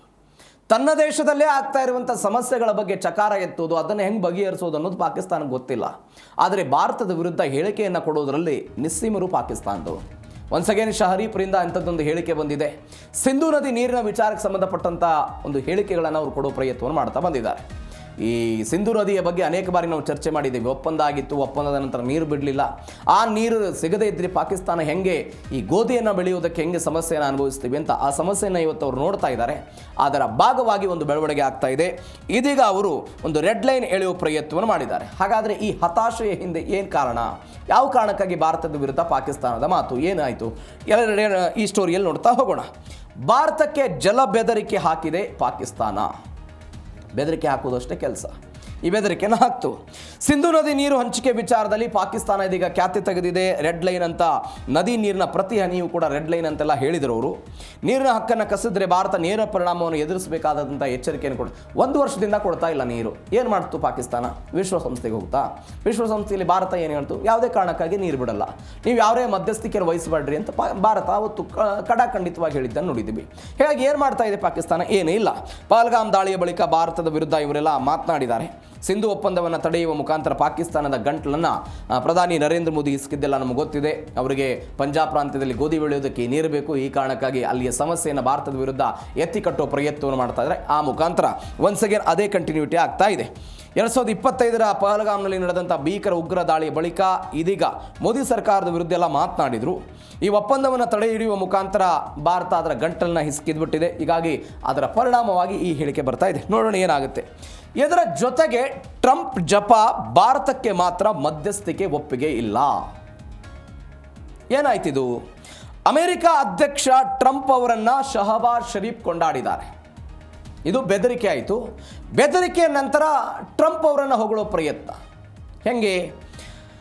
ಭಾರತ ಮತ್ತು ಪಾಕಿಸ್ತಾನದ ಯುದ್ಧ ವಿರಾಮಕ್ಕೆ ಟ್ರಂಪ್ ಕಾರಣ ಅಂತ ಶ್ಲಾಘನೆ ವ್ಯಕ್ತಪಡಿಸಿದರು. ಡೊನಾಲ್ಡ್ ಟ್ರಂಪ್ ಅವರು ಕಾರಣ ಅಂತ ಅವರು 10 ಬಾರಿ ಹೇಳಿದ್ರು. ಒನ್ಸ್ ಅಗೇನ್ ಇವರು ಅದನ್ನೇ ಹೇಳ್ತಾ ಇದ್ದಾರೆ. 3ನೇ ವ್ಯಕ್ತಿಯ ಮಧ್ಯಸ್ಥಿಕೆಯ ಪ್ರಶ್ನೆ ಇಲ್ಲ ಅಂತ ಭಾರತದ ವಿದೇಶಾಂಗ ಇಲಾಖೆ ಹೇಳ್ತು. ಈಗ ಡೊನಾಲ್ಡ್ ಟ್ರಂಪ್ ಪದೇ ಪದೇ ಆ ಹೇಳಿಕೆಯನ್ನು ಕೊಡ್ತಾ ಬಂದಾಗಲೂ ಕೂಡ ಯಾವುದೇ ಮಾತುಕತೆಗಳ ಅಂಥದ್ದಿಲ್ಲ. ಸ್ವತಃ ಪಾಕಿಸ್ತಾನದವರೇ ಬಂದರು, ನಮ್ಮನ್ನು ರಿಕ್ವೆಸ್ಟ್ ಮಾಡಿಕೊಂಡ್ರು, ನಾವು ಮಾತುಕತೆಯನ್ನು ನಡೆಸೋಣ, ಮಾತುಕತೆ ಮುಖಾಂತರ ಇದನ್ನು ಅಂತ್ಯ ಮಾಡೋಣ ಅಂತ ಅವ್ರು ಹೇಳಿದರು. ಈ ಕಾರಣಕ್ಕಾಗಿ ನಾವು ಯುದ್ಧವನ್ನು ಸ್ಥಗಿತ ಮಾಡಿದ್ದೀವಿ ಅಂತ. ಆದರೆ ಯುದ್ಧ ಸ್ಥಗಿತ ಅನ್ನುವಂಥದ್ದು ಸ್ಥಗಿತ ಆಗಿಬಿಡಲ್ಲ. ನಮ್ಮ ಮೇಲೆ ಏನಾದರೂ ದಾಳಿ ಮಾಡುವ ಪ್ರಯತ್ನಗಳಾದರೆ ನಾವು ಒನ್ಸ್ ಅಗೇನ್ ಇದನ್ನು ಕಂಟಿನ್ಯೂಟಿ ಮಾಡ್ತೀವಿ ಅಂತಲೂ ಕೂಡ ಭಾರತ ಆಪರೇಷನ್ ಸಿಂಧೂರ್ ಕಂಟಿನ್ಯೂಟಿ ಆಗ್ತಿರುತ್ತೆ ಅನ್ನೋದನ್ನು ಎಚ್ಚರಿಕೆ ಕೊಟ್ಟಿತ್ತು. ಆದರೆ ಶಹಬಾಜ್ ಶರೀಫ್ ಹೇಳ್ತಾ ಇದ್ದಾರೆ ಟ್ರಂಪ್ ಅವರು ಕಾರಣ ಅಂತ. ಸೋಲನ್ನೇ ವಿಜಯದ ಸ್ಮಾರಕ ಅಂತ ಪಾಕಿಸ್ತಾನದ ಪ್ರಧಾನಿ ಅವರು ಹೇಳ್ತಾ ಇದ್ದಾರೆ. ಇದೇನು ನಿನ್ನನ್ನು ನಾನು ಹೊಗಳುತ್ತೇನೆ, ನನ್ನನ್ನು ನೀನು ಹೊಗಳು, ಒಟ್ಟಾರೆ ಏನಾಗಬೇಕು, ನಿಂದು ಕೆಲಸ ಆಗಬೇಕು, ನಂದು ಕೆಲಸ ಆಗಬೇಕು ಅಂತ. ಈ ಪಾಕಿಸ್ತಾನ ಟ್ರಂಪ್ ಅವರನ್ನು ಹೊಗಳಿದ್ರೆ IMFನಲ್ಲಿ ಒಂದು 4 ಕಾಸು ಸಾಲ ಸಿಗುತ್ತೆ ಅಂತ ಆಲೋಚನೆ. ಡೊನಾಲ್ಡ್ ಟ್ರಂಪ್ ಅವರು ಇದೇ ಶಹಬಾಜ್ ಶರೀಫನ್ನ ಮುನೀರ್ನನ್ನು ಹೊಗಳಿದ್ರೆ ಒಟ್ಟಾರೆ ಪಾಕಿಸ್ತಾನದ ಬೆಂಬಲ ಅನ್ನೋಗೊಂದು ಸ್ವಲ್ಪ ಸಿಗಬಹುದು ಚೀನಾದ ವಿರುದ್ಧ ಅಂತ ಅವ್ರದ್ದೊಂದು ಪ್ರಯತ್ನ ಇದೆ. ಹೀಗಾಗಿ ನಿನ್ನನ್ನು ನಾನು ಹೊಗಳುತ್ತೀನಿ, ನನ್ನನ್ನು ನೀನು ಹೊಗಳು, ಒಟ್ಟಾರೆ ದೇಶದ ಜನರನ್ನು ಮಂಗ ಮಾಡೋಣ ಅಂತ ನೀತಿ ಇದೆ. ಇದು ಆ ಮುಖಾಂತರ ಅದೊಂದು ಬೆಳವಣಿಗೆ ಆಗಿದೆ. ನೋಡೋಣ ಏನಾಗುತ್ತೆ. ಇವೆಲ್ಲದ ನಡುವೆ POK ಬಗ್ಗೆ ಮೌನ, ಭಾರತದ ವಿರುದ್ಧ ವಿಷ. ಏನಾಯಿತು? ಪಾಕ್ ಆಕ್ರಮಿತ ಕಾಶ್ಮೀರದಲ್ಲಿ ಪ್ರತಿಭಟನೆಯ ಕಿಡಿ ಉರಿತಾ ಇದೆ. ಅದರ ಬಗ್ಗೆ ಚಕಾರ ಇಲ್ಲ. ಬಲೂಚಿಸ್ತಾನಿಗರು ಮೊನ್ನೆ 11ನೇ ತಾರೀಕಿಗೆ ನಾವು ಸ್ವತಂತ್ರ ದಿನಾಚರಣೆ ಸೆಲೆಬ್ರೇಟ್ ಮಾಡ್ಕೊಳ್ತಾ ಇದ್ದೀವಿ ಅಂತೆಲ್ಲ ಆಯಿತು. ಅದ್ರ ಬಗ್ಗೆ ಚಕಾರ ಇಲ್ಲ. ಆಂತರಿಕ ಸಮಸ್ಯೆಗಳಿಂದ ಬೇರೆ ಕಡೆಗೆ ಗಮನ ಸೆಳೆಯುವುದಕ್ಕೆ ಇಂಥದ್ದೊಂದು ಹೇಳಿಕೆಗಳನ್ನು ಕೊಡೋ ಪ್ರಯತ್ನವನ್ನು ಶರೀಫ್ ಅವರು ಮಾಡ್ತಾ ಇರೋದನ್ನು ನೋಡ್ತಾ ಇದ್ದೀವಿ. ಯಾದ್ಗಾರ್ ಎ ಫತೆ ಸ್ಮಾರಕವನ್ನು ಉದ್ಘಾಟಿಸಿ ಜನರಿಗೆಲ್ಲ ಮಂಕು ಬೂದಿ ಎರಚ್ತಾ ಇದ್ದಾರೆ. ಅಧಿಕಾರವನ್ನು ಉಳಿಸ್ಕೊಳ್ಳೋದಕ್ಕೆ ಮತ್ತೆ ಕಾಶ್ಮೀರ ಜಪವನ್ನು ಈ ಪ್ರಧಾನಿ ಮಾಡ್ತಾ ಇರೋದು. ಅಂದರೆ ಒಟ್ಟಾರೆ ಜನರ ಸಮಸ್ಯೆಗಳನ್ನು ಮತ್ತೊಂದು ದಿಕ್ಕಿನತ್ತ ತೆಗೆದುಕೊಂಡು ಹೋಗುವುದಕ್ಕೆ ಇಂಥದ್ದು ಹೇಳಿಕೆಗಳನ್ನು ಭಾರತದ ವಿರುದ್ಧ ಇಂಥದ್ದೊಂದು ಹೇಳಿಕೆಗಳನ್ನು ಕೊಡೋದು, ಟ್ರಂಪ್ ಅವರನ್ನು ಹೊಗಳೋದು, ಈ ರೀತಿಯಾದಂಥ ನೀತಿ ಅನೇಕ ವರ್ಷಗಳಿಂದ ಆಗ್ತಾ ಇದೆ. ಅದನ್ನು ಮತ್ತೊಮ್ಮೆ ಕಂಟಿನ್ಯೂ ಮಾಡ್ಕೊಂಡು ಹೋಗೋ ಪ್ರಯತ್ನ ಪಾಕಿಸ್ತಾನದಿಂದ ಆಗಿದೆ. ಮತ್ತೊಂದು ಬೆಳವಣಿಗೆ ಏನು ಅಂತ ಹೇಳಿದ್ರೆ, ಉಗ್ರ ಹಫೀಜ್ ಪರ ಮಾಜಿ ಸಚಿವ ಬ್ಯಾಟಿಂಗ್ ಬೀಸೋದು ಬಿಡಿ, ಯಾವ ಉಗ್ರರನ್ನು ಭಾರತ ಆಪರೇಷನ್ ಸಿಂಧೂರದ ಮುಖಾಂತರ ಹೊಡೆದುರುಳಿಸಿತ್ತಲ್ಲ, ಆ ಆಪರೇಷನ್ ಸಿಂಧೂರದಲ್ಲಿ ಸತ್ತು ಹೋದಂಥ ಉಗ್ರರ ಅಂತ್ಯಕ್ರಿಯೆಯಲ್ಲಿ ಅಲ್ಲಿಯ ಸಚಿವರೆಲ್ಲ ಭಾಗವಹಿಸ್ತಾರೆ ಅಂತ ಹೇಳಿದ್ರೆ ಮತ್ತೆ ಪಾಕಿಸ್ತಾನ ಹೇಳುತ್ತೆ ನಾವು ಉಗ್ರರಿಗೆ ಸಪೋರ್ಟ್ ಮಾಡಲ್ಲ, ಭಯೋತ್ಪಾದನೆ ಅನ್ನೋದು ಪಾಕಿಸ್ತಾನದಲ್ಲಿ ಇಲ್ಲ, ನಾವು ಶಾಂತಿ ದೂತರಾಗಿ ಕೆಲಸ ಮಾಡ್ತೀವಿ. ಯಾರ ಪರವಾಗಿ? ಇರಾನ್ ಮತ್ತು ಅಮೆರಿಕಾದ ಪರವಾಗಿ ಶಾಂತಿ ದೂತ ವೇದಿಕೆಯನ್ನು ಕ್ರಿಯೇಟ್ ಮಾಡ್ತೀವಿ ಅಂತ ಇವತ್ತವರು ಮತ್ತೊಂದು ಹೇಳಿಕೆ ಕೊಟ್ಟರು. ನಾನು ಹಫೀಜ್ ಸಯೀದ್ನ ಸೇವಕ ಅಂತ ಮಾಜಿ ಸಚಿವ ಶೇಖ್ ರಶೀದ್ ಎಲ್ಲ ಹೇಳಿದರು. ಭಾರತದ ದೇವಾಲಯಗಳಲ್ಲಿ ಗಂಟೆ ಸದ್ದು ಕೇಳಿಸದಂತೆ ಮಾಡುತ್ತೇವೆ ಅಂತ ಮೊನ್ನೆ ಒಬ್ಬ ವ್ಯಕ್ತಿ ಹೇಳಿಕೆ ಕೊಟ್ಟಿದ್ರು. ಇದೇ ಒಬ್ಬ ಉಗ್ರರ ಕೊಟ್ಟಂಥ ಹೇಳಿಕೆ, ಏನೋ ಯಾವುದೋ ಒಂದು ಕಾರ್ಯಕ್ರಮದಲ್ಲಿ ಮಾತನಾಡ್ತಾ ಅಂತ ಹೇಳಿದ್ದ. ಹಿಂದೂ ದೇವತೆಗಳು, ಅದಾದ ನಂತರ ಗೋಪೂಜೆ ಬಗ್ಗೆ ಮಾತನಾಡಿದ್ದು ಎಲ್ಲವನ್ನು ಕೂಡ ನೋಡಿದ್ವಿ. ಅದೇ ರೀತಿಯಾಗಿ ಇಂಥದ್ದೆಲ್ಲ ಬಂತಿದ್ದು. ಮೊದಲು ಅವರ ದೇಶದ ಜನರಿಗೆ ಅನ್ನ ಹಾಕೋದು ಕಲೀಲಿ, ಆಮೇಲೆ ಭಾರತದ ದೇಗುಲಗಳ ಬಗ್ಗೆ ಎಲ್ಲ ಮಾತನಾಡಿ. ಭಯೋತ್ಪಾದಕರನ್ನು ಹೊಗಳುವ ಮುಖಾಂತರ ತನ್ನ ಅಸಲಿ ಗುಣವನ್ನು ಪಾಕಿಸ್ತಾನ ಎಲ್ಲ ತೋರಿದೆ. ಪಾಕ್ ಸಚಿವನ ಈ ಉನ್ಮಾದಕ್ಕೆ ಭಾರತ ಸೇನೆ ಒಂದು ತಕ್ಕ ಏಟನ್ನು ಕೊಡಬಹುದಾ ಎನ್ನುವಂಥ ನಿರೀಕ್ಷೆ ಇದೆ. ಏನಾಗುತ್ತೆ ನೋಡೋಣ. ಇವೆಲ್ಲದರ ನಡುವೆ ಮೋದಿ ಒಂದು ಹೇಳಿಕೆ ಕೊಟ್ಟರು. ಭಯೋತ್ಪಾದನೆ ಮತ್ತು ಮಾತುಕತೆ ಎಲ್ಲವೂ ಕೂಡ ಒಟ್ಟಿಗೆ ಸಾಧ್ಯವಿಲ್ಲ ಅಂತ ಒನ್ಸ್ ಅಗೇನ್ ಅದನ್ನೇ ಕಂಟಿನ್ಯೂಟಿ ಮಾಡಿದ್ದಾರೆ. ಉಗ್ರರನ್ನು ಸಾಕುವಂಥ ಪಾಕ್ಗೆ ಸಿಂಧು ನದಿ ನೀರಿನ ಒಪ್ಪಂದವೇ ಇದೀಗ ಬ್ರಹ್ಮಾಸ್ತ್ರ ಆಗಿದೆ. ಭಾರತ ನೀರನ್ನು ನಿಲ್ಲಿಸಿದರೆ ಸಹಜವಾಗಿ ಮರುಭೂಮಿ ಆಗಿಬಿಡುತ್ತೆ, ಕುಡಿಯೋದಕ್ಕೆ ನೀರು ಸಿಗಲ್ಲ. ಸಾಲಕ್ಕಾಗಿ ಜಗತ್ತಿನೆಲ್ಲೆಡೆ ಅಲಿಯುವಂತಹ ದೇಶ ಇದು. ನಿಮಗೆ ಮೊನ್ನೆ ನಾವು ಒಂದು ಸ್ಟೋರಿ ನೋಡಿದ್ವಿ. ಏನಿದು? ಸೌದಿ ಅರೇಬಿಯಾ, ಟರ್ಕಿ ಮತ್ತು ಪಾಕಿಸ್ತಾನ ಒಂದಾಗ್ಬಿಡ್ತು. ನಾಳೆ ಜಮ್ಮು ಕಾಶ್ಮೀರದ ಮೇಲೆ ಪಾಕಿಸ್ತಾನ ಏನಾದರೂ ದಾಳಿ ಮಾಡಿದರೆ, ಭಾರತದ ವಿರುದ್ಧ ದಾಳಿ ಮಾಡಿದರೆ, ಸೌದಿ ಅರೇಬಿಯಾ ಟರ್ಕಿದವರೆಲ್ಲ ಸೇರ್ಕೊಂಡ್ಬಿಟ್ಟು ನಮ್ಮ ವಿರುದ್ಧ ದಾಳಿ ಮಾಡೋದಕ್ಕೆ ಬಂದುಬಿಡ್ತಾರಲ್ಲಪ್ಪ ಅಂತ. ಆದರೆ ಒಂದು ಲೆಕ್ಕಾಚಾರ ಬಂತದಕ್ಕೆ. ಈ ಟರ್ಕಿ, ಸೌದಿ ಅರೇಬಿಯಾ ಮತ್ತು ಪಾಕಿಸ್ತಾನ ಸೇರಿಕೊಂಡು ಎಷ್ಟು ಜನ ಸೈನಿಕರಿದ್ದಾರಲ್ಲ, ಅದರ 3ರಿಂದ 4 ಪಟ್ಟು ಸೈನಿಕರು ಭಾರತದ ಬಳಿ ಇದ್ದಾರೆ. ಈ ಅಂಕಿಅಂಶ ಯಾವಾಗ ಬೆಳಕಿಗೆ ಬಂತಲ್ಲ, ದೊಡ್ಡ ಮಟ್ಟದ ಚರ್ಚೆ ಆಯಿತು. ಇದರ ಅರ್ಥ ಏನು ಹೇಳ್ತಾ ಇದ್ದೀನಿ ಅಂತ ಹೇಳಿದ್ರೆ, ಪಾಕಿಸ್ತಾನ ಯಾರದ್ದೇ ಸ್ನೇಹವನ್ನು ಬಳಸಿಕೊಂಡು ಬಂದರೂ ಕೂಡ ಭಾರತ ಅದನ್ನು ಎದುರಿಸುತ್ತೆ ಅನ್ನೋದನ್ನು ಅನೇಕ ಬಾರಿ ಮೆಸೇಜ್ನ ಮುಖಾಂತರ ಕೊಟ್ಟಿದೆ. ಏನಾಗುತ್ತೆ ನೋಡೋಣ.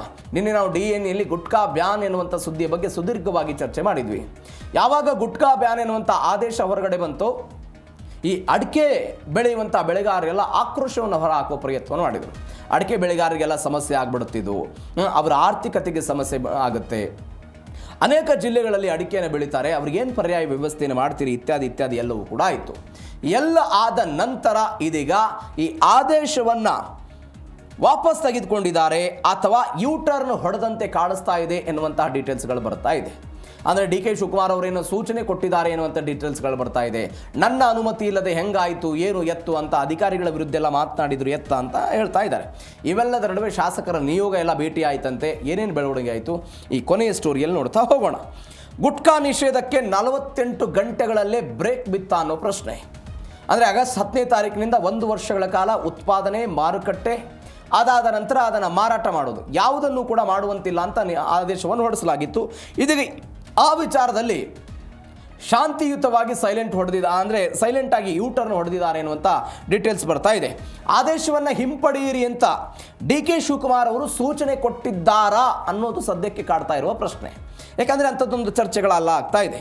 ನಿಷೇಧ ಜಾರಿಯಾದಂಥ 2ನೇ ದಿನಕ್ಕೆ ಈ ಸರ್ಕಾರದ ಈ ತೀರ್ಮಾನ ಮಕಾಡೆ ಮಲಗಿಬಿಟ್ಟಿದೆ.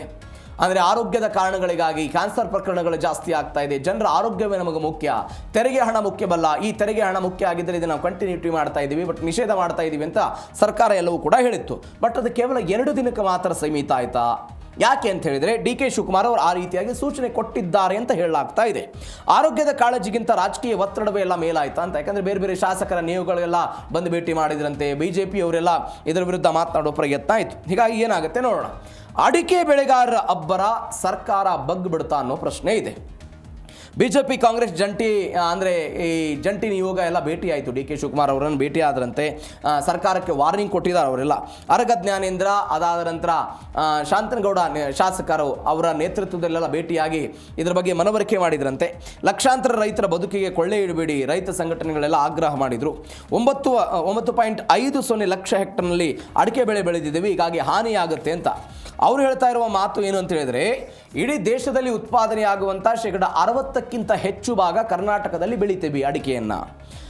ಈ ಗುಟ್ಕಾ ತಯಾರಿಕೆಗೆ ಅಡಿಕೆಯನ್ನು ಬಳಕೆ ಮಾಡೋದ್ರಿಂದ ಈ ನಿಷೇಧ ಮಾರುಕಟ್ಟೆಯಲ್ಲಿ ಅಡಿಕೆ ಗುಣಮಟ್ಟ, ಅಡಿಕೆ ಬೇಡಿಕೆ, ಅಡಿಕೆ ಬೆಲೆಯನ್ನು ಕುಗ್ಗಿಸಬಹುದು ಅಂತೆಲ್ಲ ಹೇಳಿದ್ರಂತೆ.